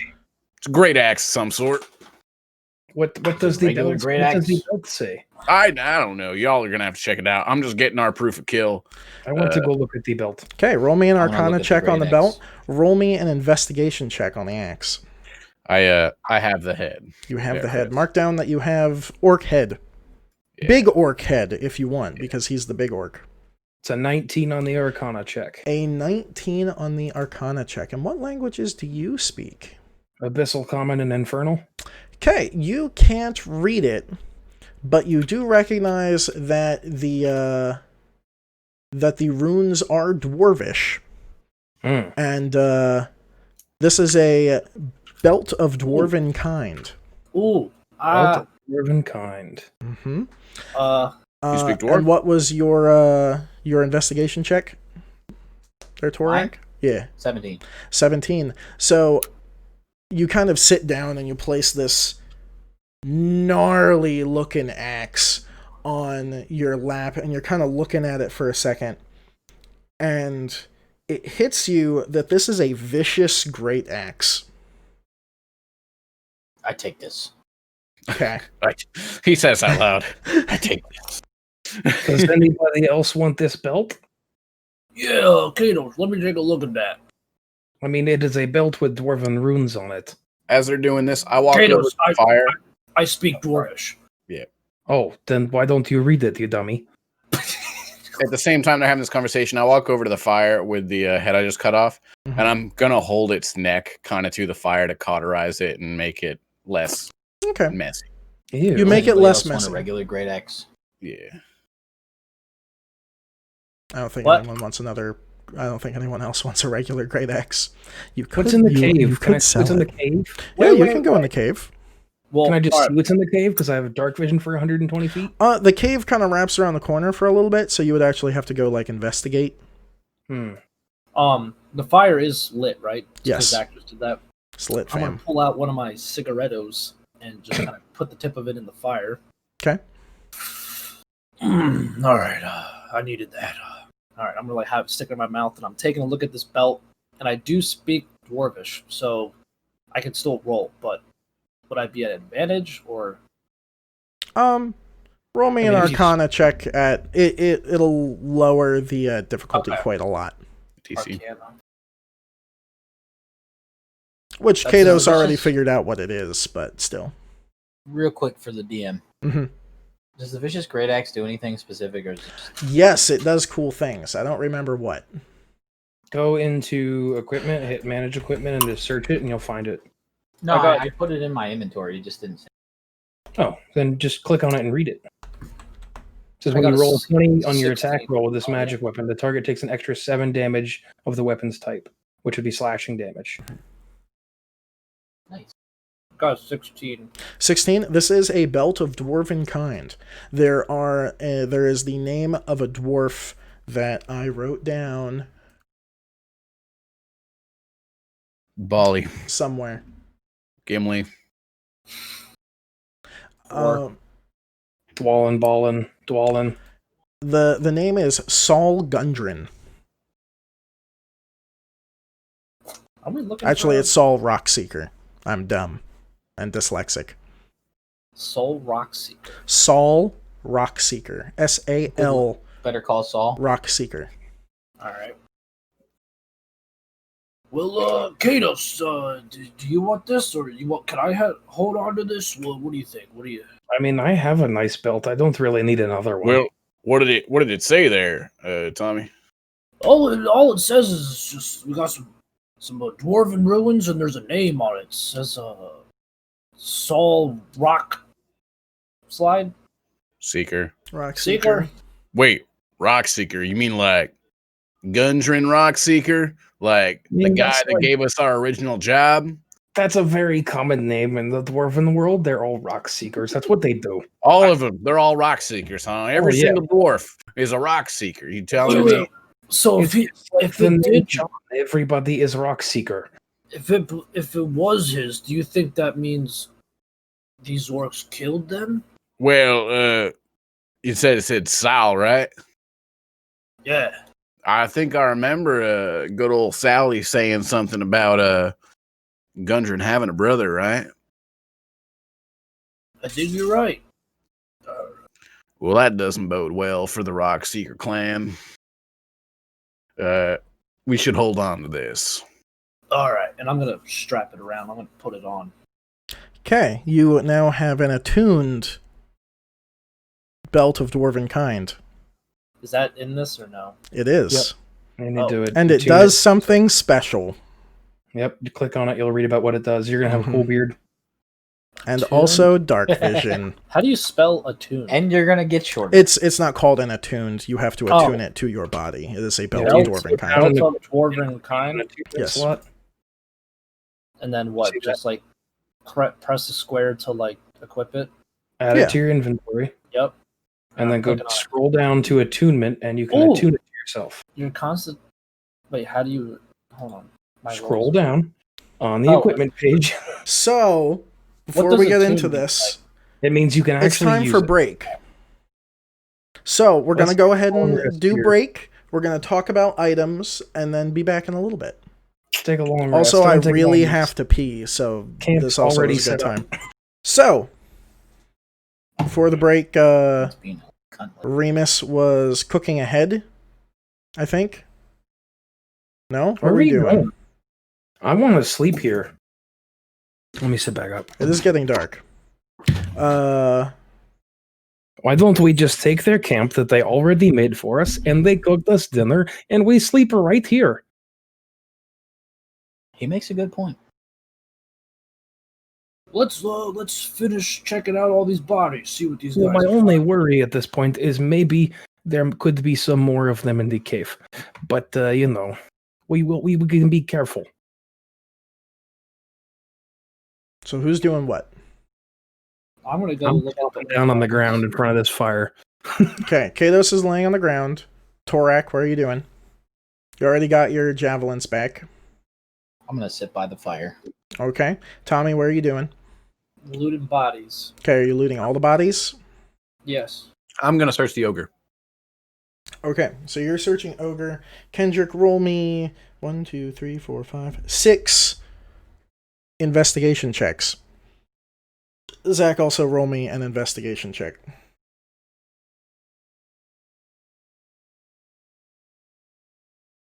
Torak, can I ask you a question? Certainly. 15. You find a club and a loincloth.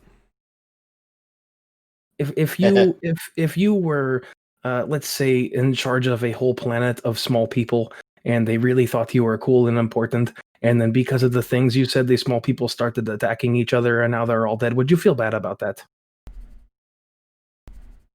Yeah, I would. Definitely would. I kind of do, but I kind of don't. Is that what happened?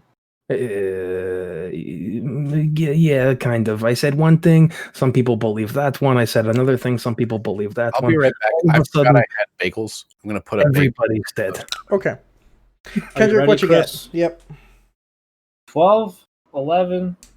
Well, that's kind of rude.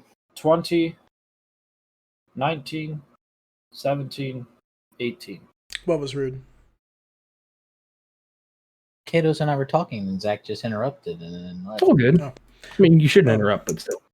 So, they're all dead, so it's kind of hard to not be able to search them. So, you find 2 longswords, 3 short bows, 33 arrows. This is such an exact number.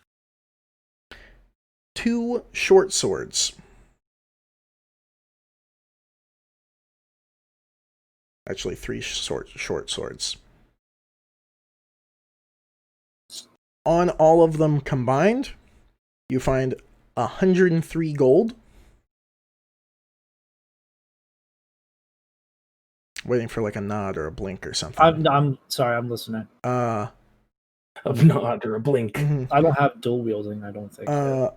406 silver, and Don't tell Zach this. 907 copper pieces. He's eating up a bagel. He misses the loot. Yeah, you're gonna have to repeat the money at least, because I'm gonna split that obviously with everybody. Oh, well, I made it all up, so You missed it. That's how D&D works. it's gone now. Fuck. Remember, it Gotta was write like it down on that's the why I was saying I was waiting for like a nod or a blink or something. Gotta write it down. The silver was like 307.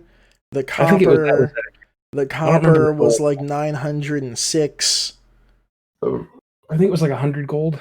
and the gold was like 103. I think it was, yeah.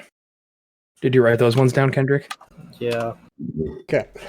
Well, I'm putting them in D&D, but beyond. But I'll figure Well, you it could out. just write them down on like a notepad or something. I don't have a notepad. Well, first of all, you should always have a notepad in front of you when you play D&D because you always take notes. Yeah. I started doing that, and then I forget why I stopped. Yep. You know what my suggestion to you is? Take notes that only revolve around your character or things your character would know.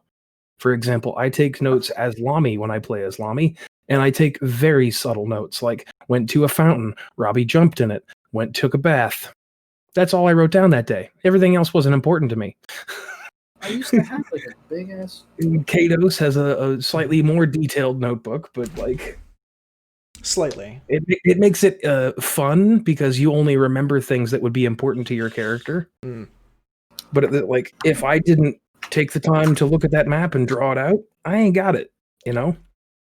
So, you found all these things. You two are hanging out by the fire.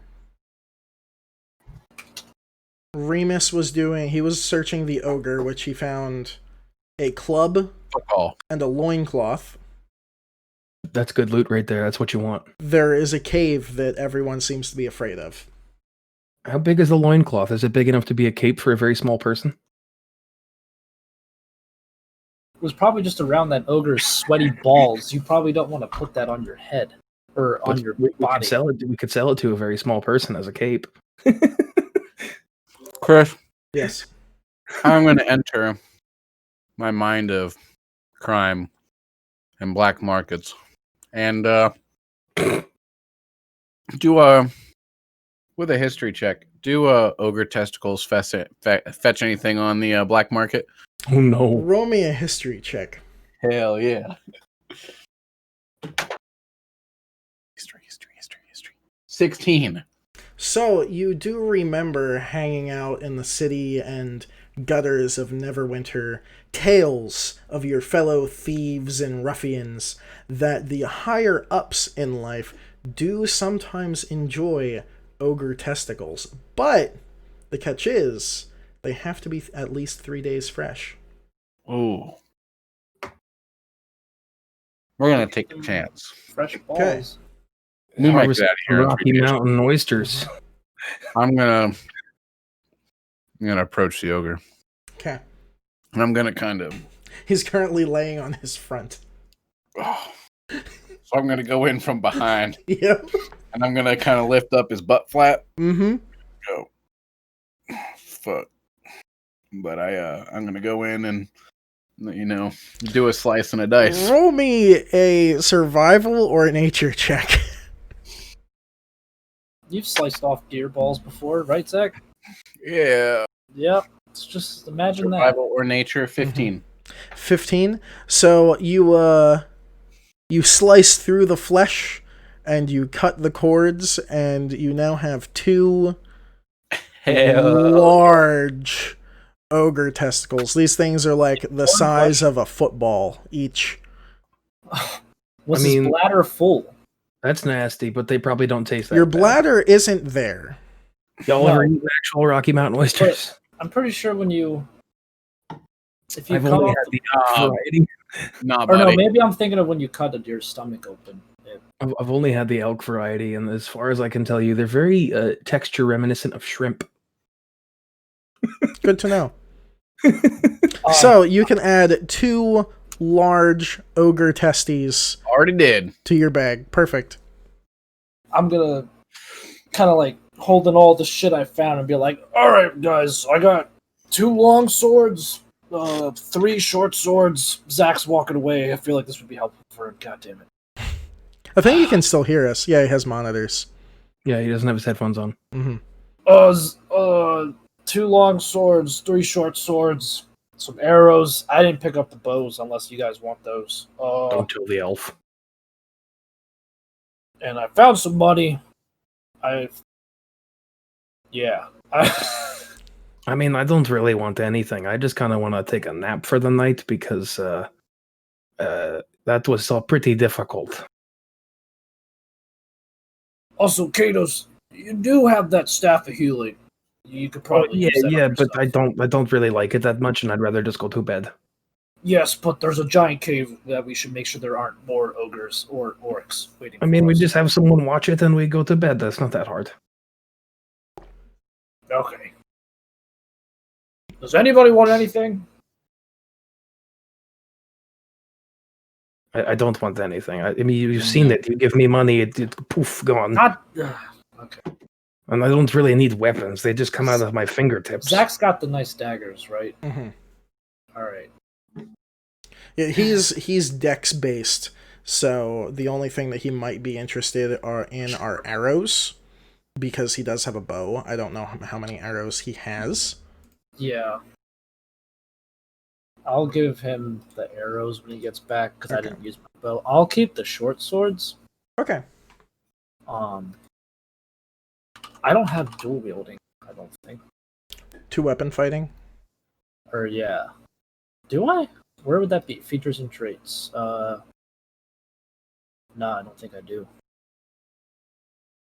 I think I get that later. Because didn't you say like you had a gunslinger that had 2-weapon fighting and he had extra attacks, so he had 2 pistols and then could shoot both again? Yeah, but I think I had to do something weird to get that.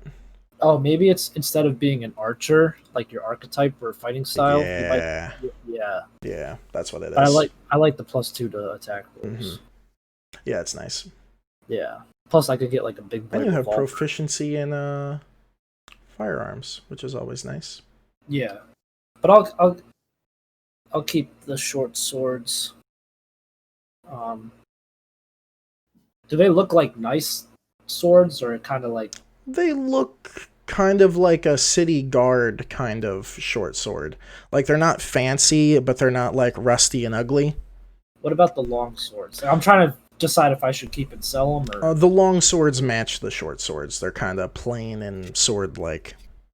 I'll just.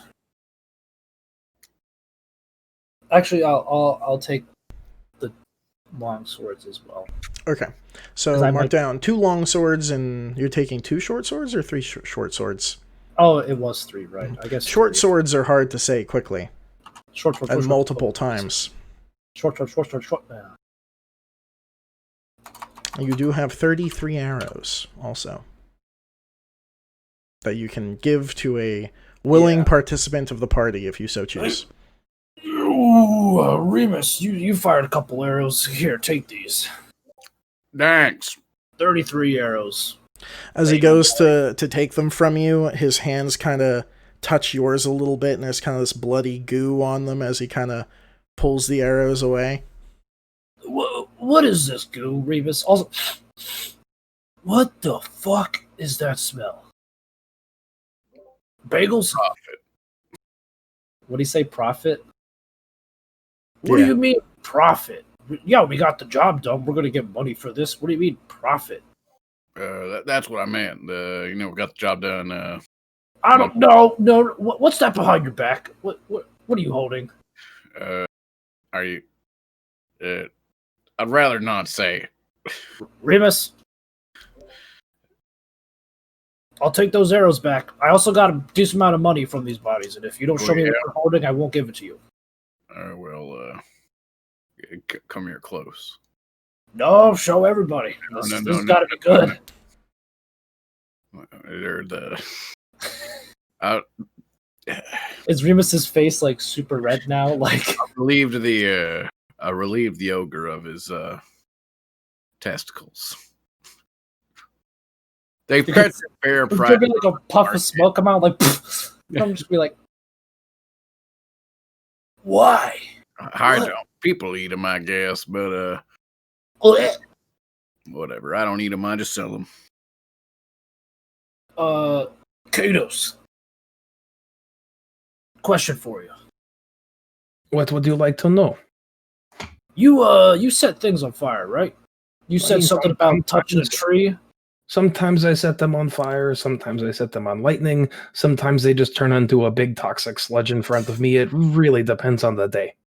It's really cool stuff. Like I like what you did out there, but can I try something? I'm not gonna hurt you or anything. I just really want to see something if this works. All you gotta do is just stand still. Okay, I'm laying down. He's laying. All right, so I'm gonna pull out a cigarette, and I'm gonna take the tip of it and poke your forehead, and I'm seeing if it'll light. Kados, go ahead and roll me a percentile die. So 2d10s. Got it, buddy. I got a D100. What is this, Neubauer? Come on.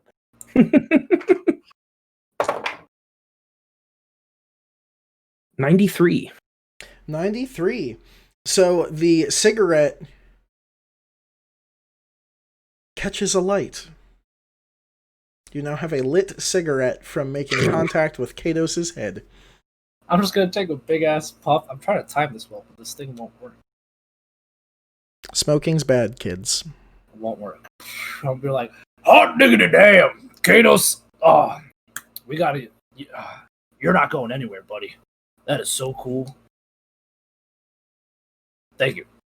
I mean, you're welcome. You just, just ask before you do that. All right. Okay, so it is about 8 o'clock in the evening. The sun is starting to set behind the rocky crags of the mountainous hillsides. What would y'all like to do?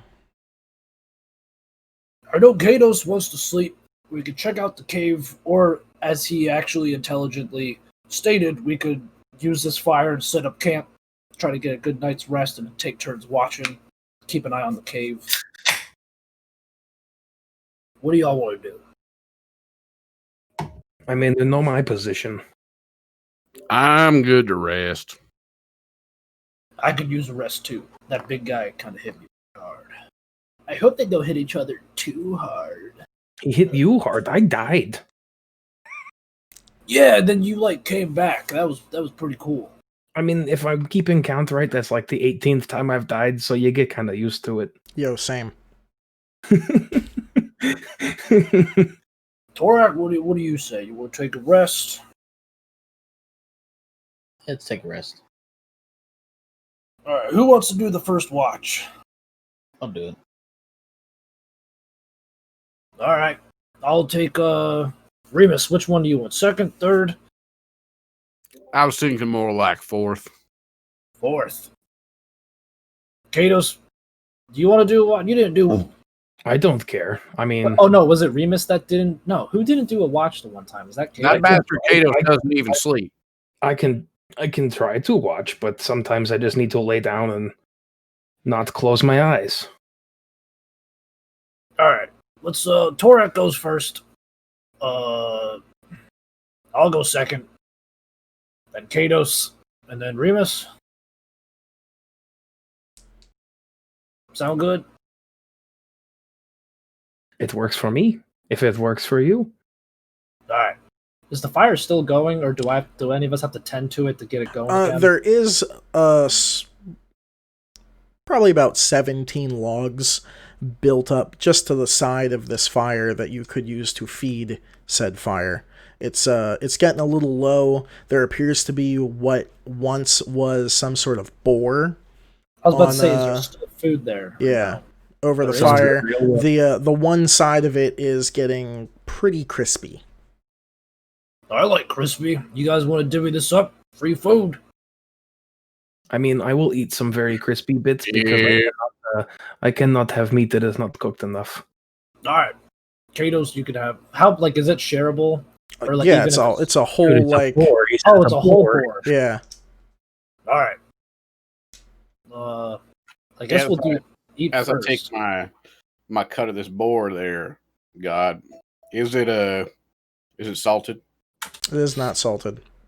All right. Hey, has anybody got? I guess it's the wrong time to do this. You would still do it when it's raw. Has anybody got any salt by chance? I doubt it. All right, whatever. I mean, I can look in my pockets. I have these berries you could put on there. That might taste kind of good. That's fine. I know. You still have those berries? Yes, they look very nice. I'm gonna grab my cut of meat, Chris, and I'm gonna start nomming away at it, and I'm gonna take a sip out of my wine skin. Okay. Yeah. It is warm, Yeah, that's okay. but it does taste good. I'll take a bite. Pretty decent portion. So everybody's eating? Yeah. Dope. I'm also gonna take the time to reload. I only fired twice, You would have No, used 3 times. 3 rounds because one was a misfire. so I'm gonna reload, and whenever we're done eating, I'll put more logs on the fire. Okay. Torak, you're eating too? Yes, sir. All right. So you guys eat. It's a merry time. Then whoever's going to sleep goes to sleep except for Torak, unless anyone wants to do anything else. I mean, I'm good. I went to go to bed. Okay, so first watch is with Torak. Torak, go ahead and roll me a perception check.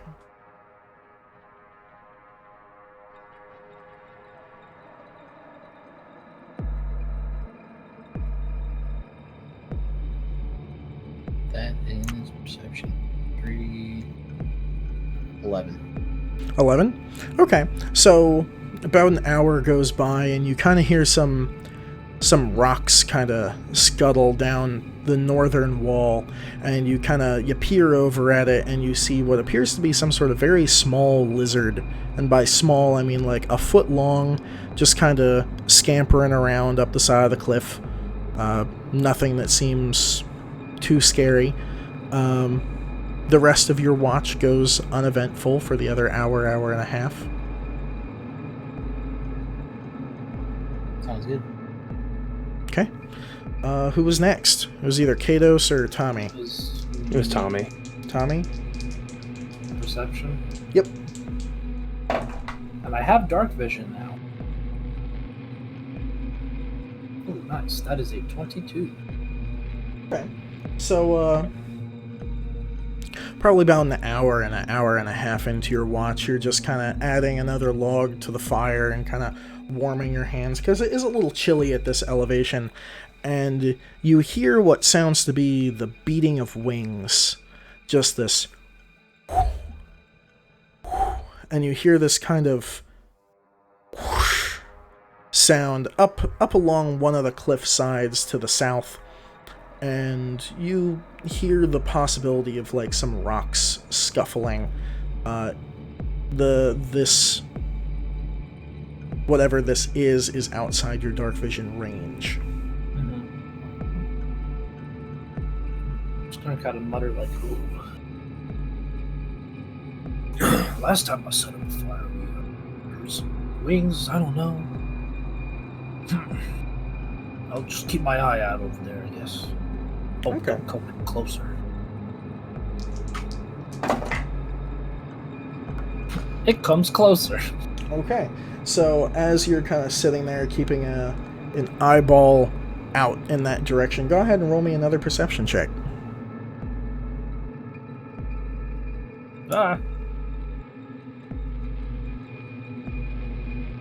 Dirty 20. A dirty 20. Okay, so you cannot make out what this is, but you start hearing rocks kind of pitter down the side of this rock face, and you do see, just like in the shadow of starlight, this large, probably about 8 feet wide mass kind of slink over the side of the ravine and start making its way down the side of it. And you lose track of where it is about halfway down, but it does sound like it's making its way down the cliff face.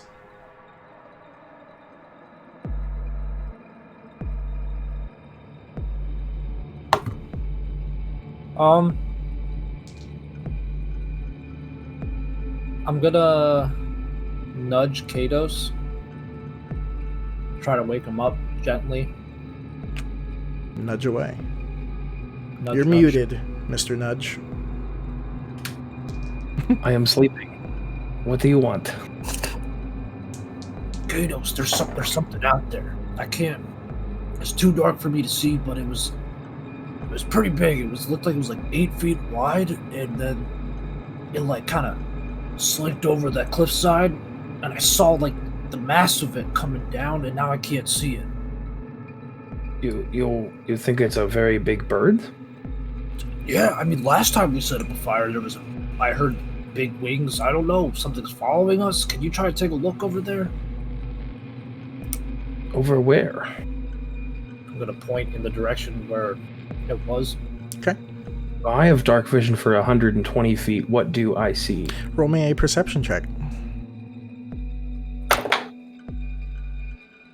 18. 18. So, as you're kind of scanning this cliff face, you get probably about 80 to 90% of the way down, pretty close to the bottom, only about 10 feet from the bottom. You do see this.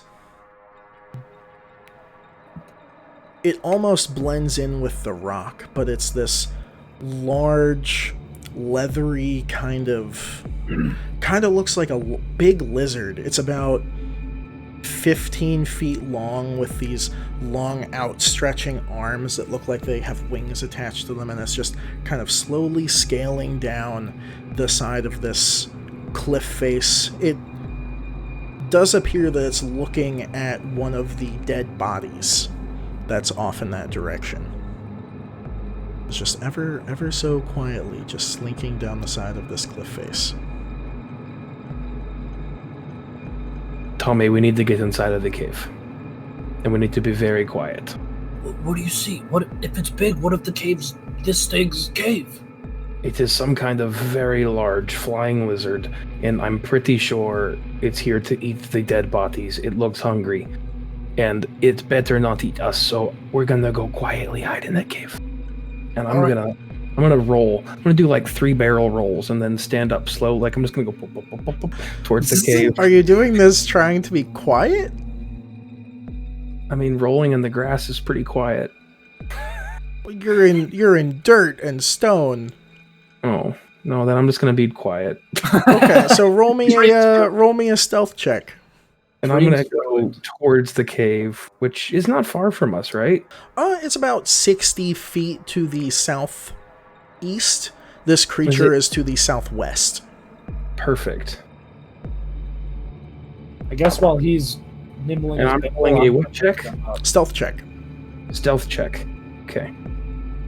So that is a 15. A 15. Okay, so you start stealthing your way towards the cave. Tommy, you start waking people up? Yeah. Torek, get up. Shh. Can I grab him and be like, "Why are you waking me up?" Sure.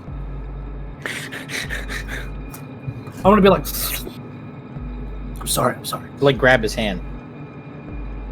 Eyes There's- closed. Why are you waking me up? I know, I'm sorry you just did your watch, but I just saw something. I woke Kados up, he saw it too, and Kados can see better than I can in the dark, and he said we need to go in the cave. It is big, it's got wings, and it looks hungry, and there's dead bodies out here that it could eat, and then there's us. Can we eat it? I don't think that's what we should be worried about right now. We all are tired. We just fought. How big is it? Kados, how big is it? Kados is about away. 20 feet from you. Kados said it was like really, really big. And you know Kados, he usually doesn't give a shit about stuff, but he's not dealing with this. Remus, get up. What? Shh. We gotta get in the cave. What's the issue? There's a big ass flying thing out there. Big ass. Big ass. And it looks hungry. I don't know if you should leave the ogre balls out because they might smell. I don't know who eats those. I'm still confused. What size is its boots? Guys, get the fuck up. We're going in the cave. Get your shit. Shut the fuck up. I'm gonna grab Remus's you have like leather armor on, studded leather armor on, right? Yeah. I'm gonna like try to grab his studded armor and like literally pull him up like to his feet. Roll me a strength check. My strength is not that good. I'm also tiny. That's only a 4. I 4? never am able to do both my characters. Can't ever do this shit. So you kind of grab both hands on the collar of Remus's armor, and you push back with fairly good force. You're feeling good about this, but as you go to push, both your feet slip out, and you fall backwards, making quite a bit of ruckus. And just from outside your vision, you hear this kind of sound, this like deep hissing snarl. See? Can I do that back? No, Sure, roll me a performance check. we gotta go. How's my walk to the cave going? Yeah, You're about 40 feet, and I think I said it was about 60 feet there. Yeah. Can I start sneakily walking? Sure, go ahead and roll me a stealth check. It's a natural 20. Nice. Oh, actually, you know what? If it's that good, I'm gonna see what happens. Okay, so Torak, you kind of sit up from laying down, and you hear this noise, and you go back to this creature, and you kind of hear silence. Just nothing's really going on, and then you start hearing what sounds to be like almost dragging, like flesh across stone, moving in your general direction from the southwest. Do we all hear that? Yeah. Everyone Guys. except Kados, because he's further away. Guys, see, he's eating a dead body. We gotta go. I don't know if you guys are about to mate. I don't know what he's thinking, but we need to get in the cave. I'm going. Oh, I'm gonna stand my ground. Oh no. Okay. I'm gonna. Yeah, lead the way there, Tommy. I'm gonna reach my hand out and like help him up instead of trying to force him up. Okay. Yeah. I'm grabbing. Pull him up. Sorry about Okay. trying to bring him up. That was bad. All right, let's go. Stealth checks for us, or How far away is this thing now, would you say? What's your I do dark dark vision 60 range? feet. 60 feet? You can't see it. You can see movement towards the southwest, but you can't tell what it is. I ain't moving yet. so is that stealth checks for Zach and I? Yeah, roll me some stealth checks. Okay, I got a 15. I thought that was a nat 1 and I was about to poop myself, but Got a 19. Okay. 8 plus 11. Okay, so you guys start moving your way towards 11? towards Kados. Kados, you have now reached the cave entrance. And as you guys get to about 20 feet away with Torak standing illuminated by the slight wicking of the flame against the log that Tommy presented to it, Torak, roll me a perception check with advantage.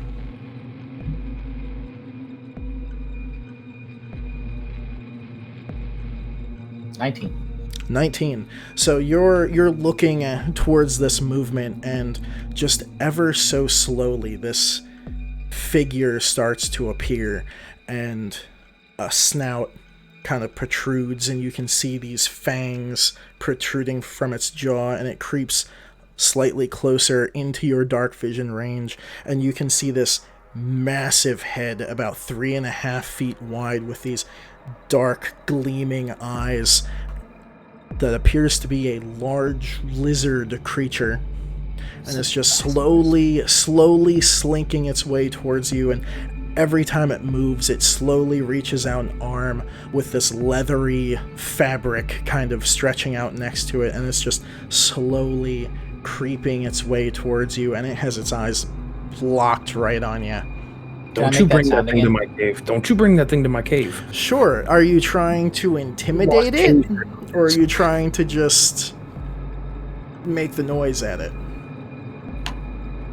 We'll do intimidation, sure. Okay, roll me an intimidation check. How close to the cave are Remus and I by now? You're about Am I 20 feet from the fire. Kados is in the cave. You guys are about 40 feet from the I cave. want to be like right at the mouth of the cave. Okay. Just kind of like poking my business out, just seeing what's going on, listening to make sure I don't hear anything behind me in the cave. Just being quiet as a mouse. No lights. I got a 17. You got a 17. I was waiting for a So one. you kind of Not stand yet. up It's coming, though. on both of your not bug legs, and you release this just like snarl at this creature, and it doesn't bat an eye. It kind of raises its head up a little higher and starts to move towards you at more of a walk than a slink.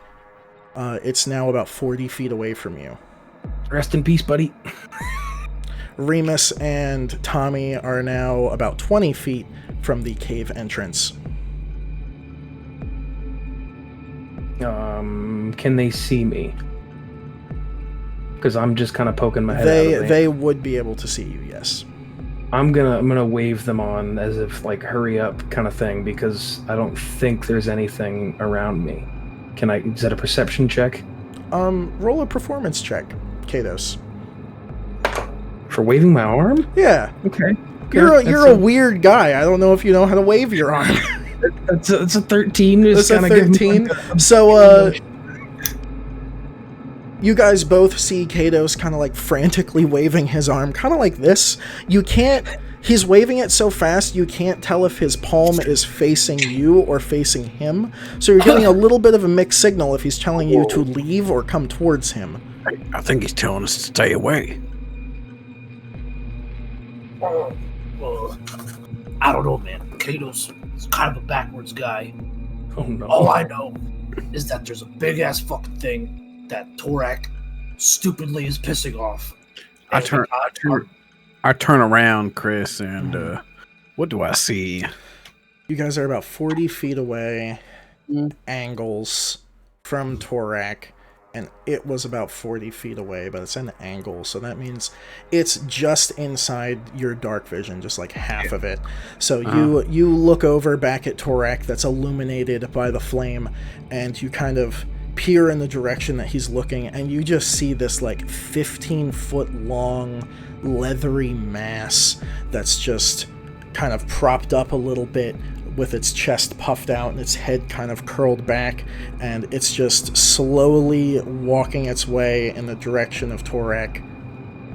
All right. And his gaze Probably was about- super fixed on Torak. Yes, it is staring at Torak. It's probably 15 feet long. It appears to be about like 9 to 10 feet tall in this position that it's in.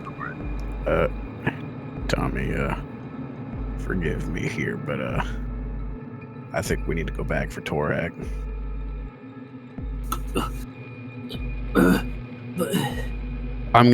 Chris, I'm gonna try to stealthily walk up behind this thing. Okay.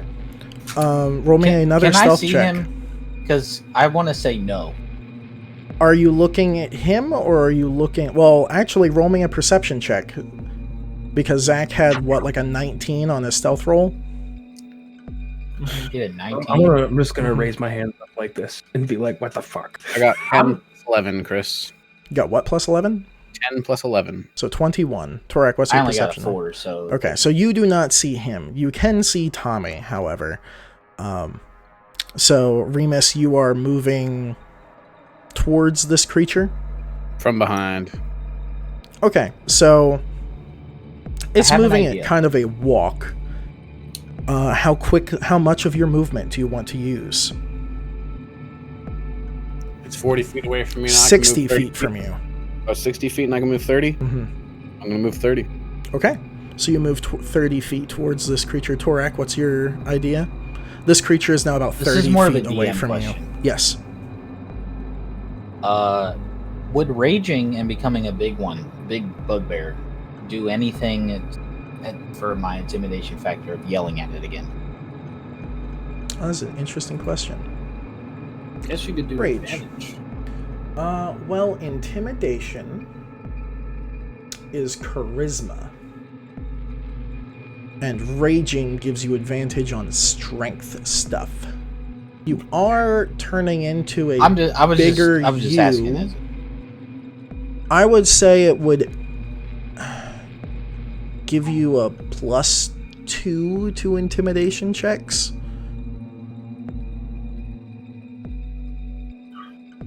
I want to do that one more time. Are you raging or are you just yelling at it? I'm gonna yell at it.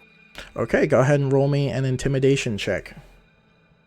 While this is about to happen, That's an I'm gonna 8. So keep going towards the cave. Okay, where's my other D20? Is that the one you dropped? and I'm gonna if that does nothing in 8, I'm gonna back up slowly also as it's pacing forward. Okay, it as you release this snarl at it, and you feel pretty good about it. You can see it like stop for a second, and then it lower its head down to one side and start stalking towards you slightly faster. Instead of running, I am going to use my potion of invisibility. Okay. You have 2 characters that can go invisible? Well, he has a potion of invisibility. invisibility. Go ahead and use a potion of invisibility. I have to read Chris, what it does. Do I see Torak trying to pop this potion? You see Torak reaching in. Roll me a perception check. 17. 17. You see him pulling out some sort of potion. Okay. You can't see what it is because dark vision does not have any color associated with it. How far away is he from me? Because if I use it and I disappear, can he see that? Yes, because he can see you. All right. Am I at the cave yet? I'm not. You are at the cave with Kados, Kados, what the fuck? cowering around the corner. So Kados, what Torak was drinks this? this. Torak drinks this potion. You have the map.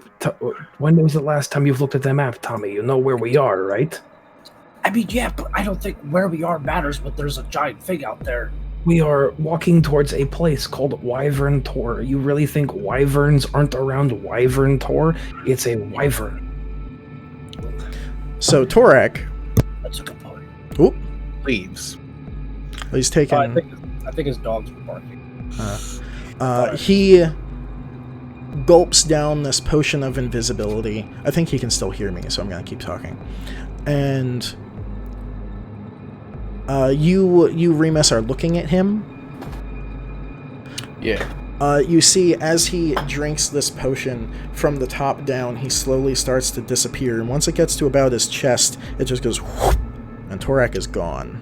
I am turning the fuck around and trying to sneak back to the cave then. Okay.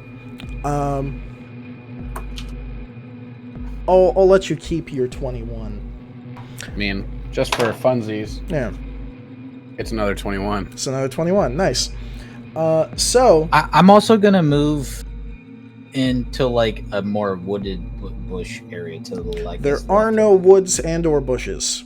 We're in a Okay, ravine. well then I'm just going to move towards the cave slowly. Okay. Slowly.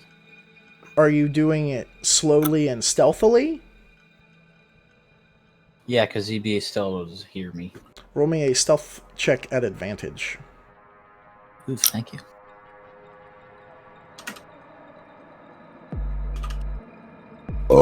Screw me. Oh, That's a dirty 20. a dirty 20. Okay. So the creature is going to continue. It kind of pauses for a second and kind of moves its head to the left and moves it to the right, looking where you were. It now looks like it's looking through you, and you kind of make your way around the fire and make it probably like 10 to 20 feet towards the cave, and this creature now kind of stands up tall and starts cantering towards where you were, and it starts smelling the ground where you came from. Uh-oh. And it's going to start following where you have been, kind of slowly. Just like at a slow, like, walking speed. How quickly are you moving? Your full movement? Which I think is like 40 feet. Yeah, but moving 40 feet would be almost at a sprint, though, wouldn't it? No, because of what your stealth was.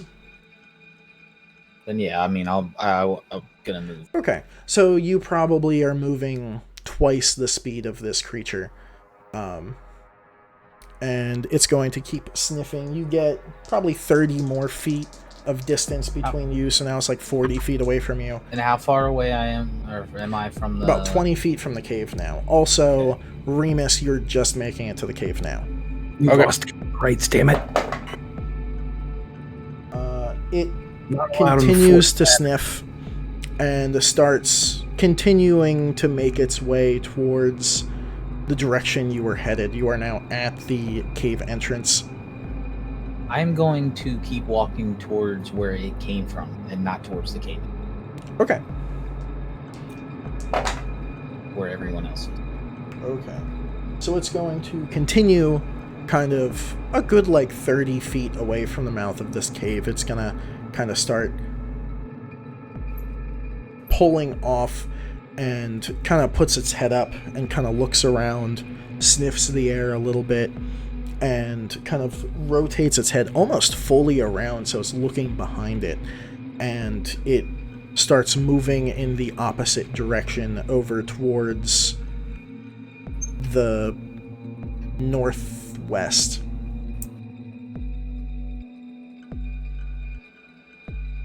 I'm gonna keep going that way.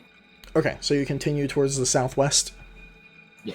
Okay, so you make it all the way to the southwest wall, and roll me a perception check.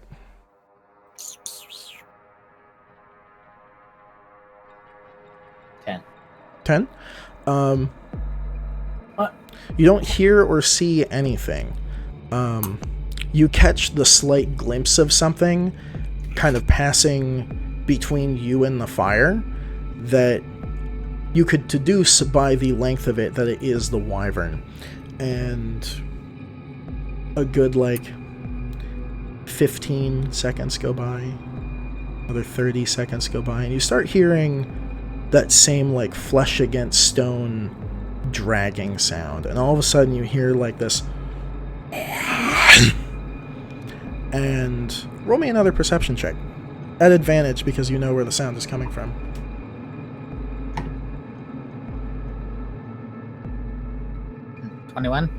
21. So you see the body of one of the orcs that was laying there. You can only make out about half of it because of how far away it is in your dark vision. You see this mouth kind of wrap around the upper torso and just snap closed, leaving nothing but the legs behind.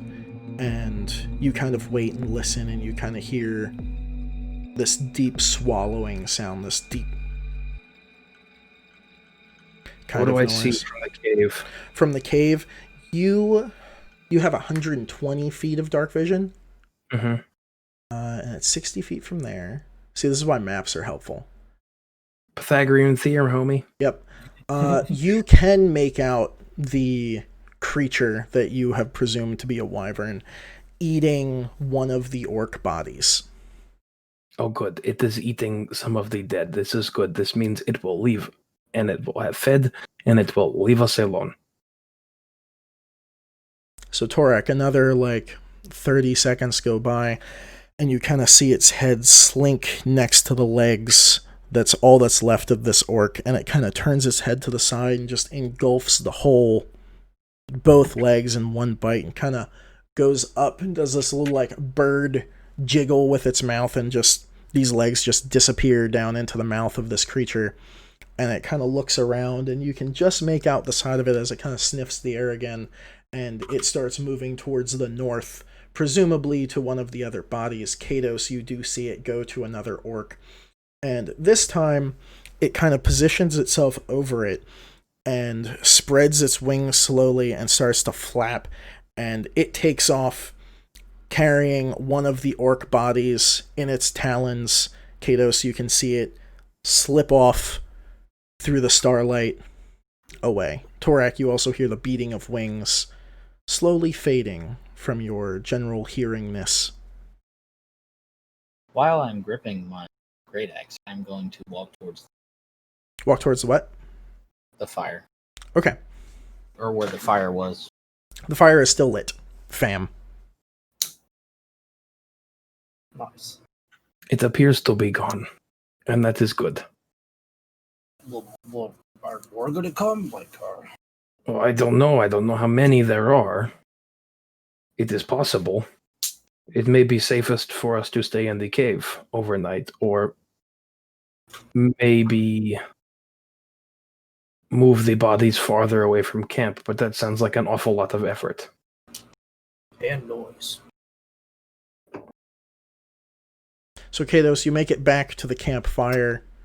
You can kind of see the drag marks of where this creature's body and tail kind of dragged slightly behind it as it was creeping along the ground as low as it could go.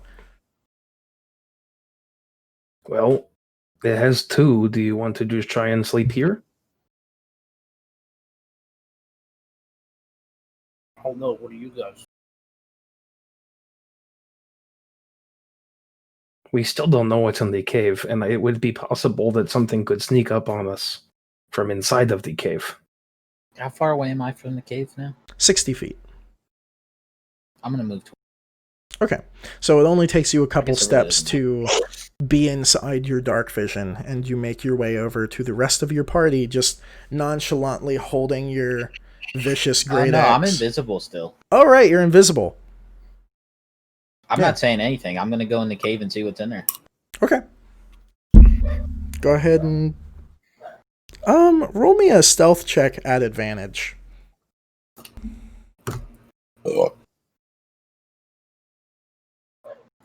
At advantage. That's Mhm. 27. I'm assuming that beats everyone's passive perception. It does. So you make it past your comrades who are kind of bickering by the door of whether they want to stay there the night or stay in the cave or stay by the fire or move bodies. And roll me a perception check, Mr. Torak.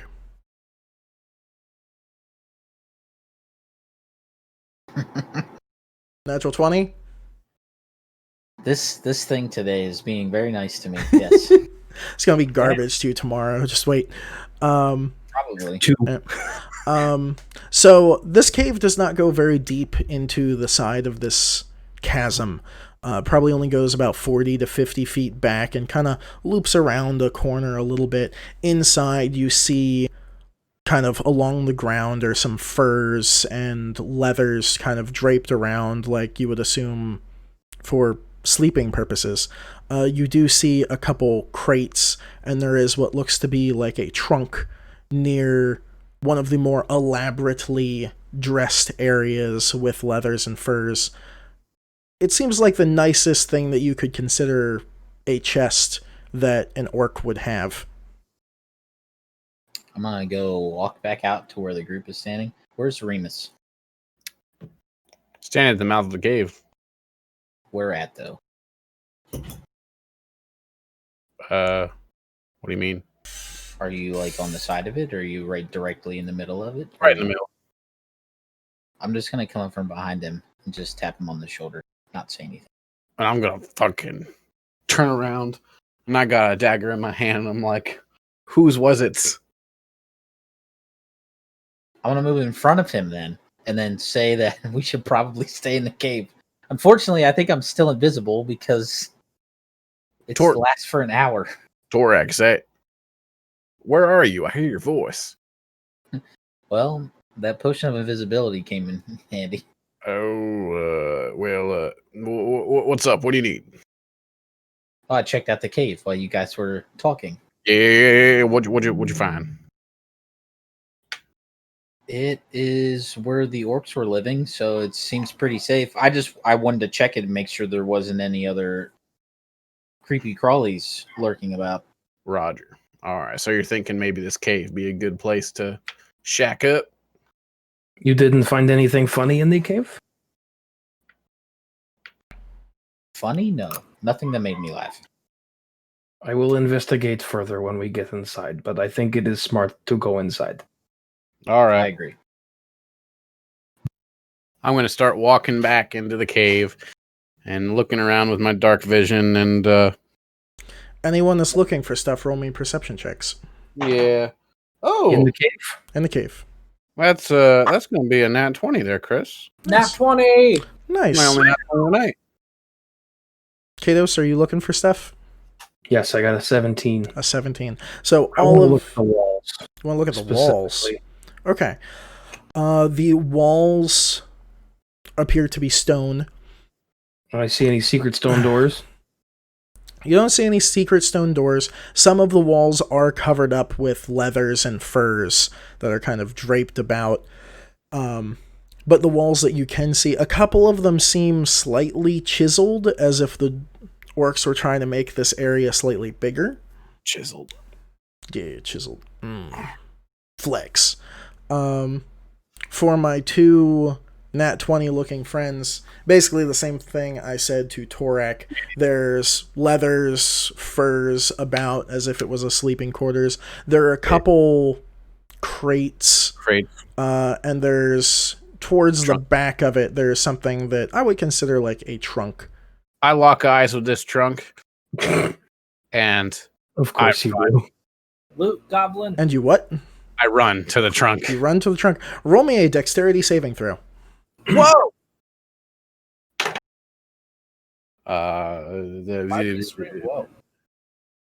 Whoa. 26. 26. Your foot gets caught on a leather, and you almost trip and fall on your face, but you don't. What the hell was the DC of that saving throw? It was like 5, but I wanted to spice it up a little. Okay. I didn't want to just be like, nothing happens, because then you'll be like, is there like a fucking fireball trap in the wall? Yeah. All right. So I get to the trunk, Uh-huh. and I'm gonna look around. I'm gonna check it for trappies. Okay. What is that again? Investigation. 15, 10 plus 5. 15. It is not trapped. Okay. Is it locked? It is locked, but you could probably force it open just as easy as you could pick the lock. I'm gonna have fun. I'm gonna break out some lock picks out of my bag, and I'm gonna go to Jimmy this boy open. Okay. And that's gonna be what's that under, Chris? I think it's sleight of hand. 21. 21. 10 plus 11. You stick your lock picks in this lock and go, and the lock clicks open. All right, and I'm going to go ahead and open the trunk and see what it holds. And there is stuff. Okay. It is 10:36. Do we want to go over the stuff now? Or be done? Over the stuff now. Go over the stuff now? Loot Yeah. Goblin needs Yeah? to know. Okay. Yeah. So, in this box, you find one dark purple candle. One dark purple candle.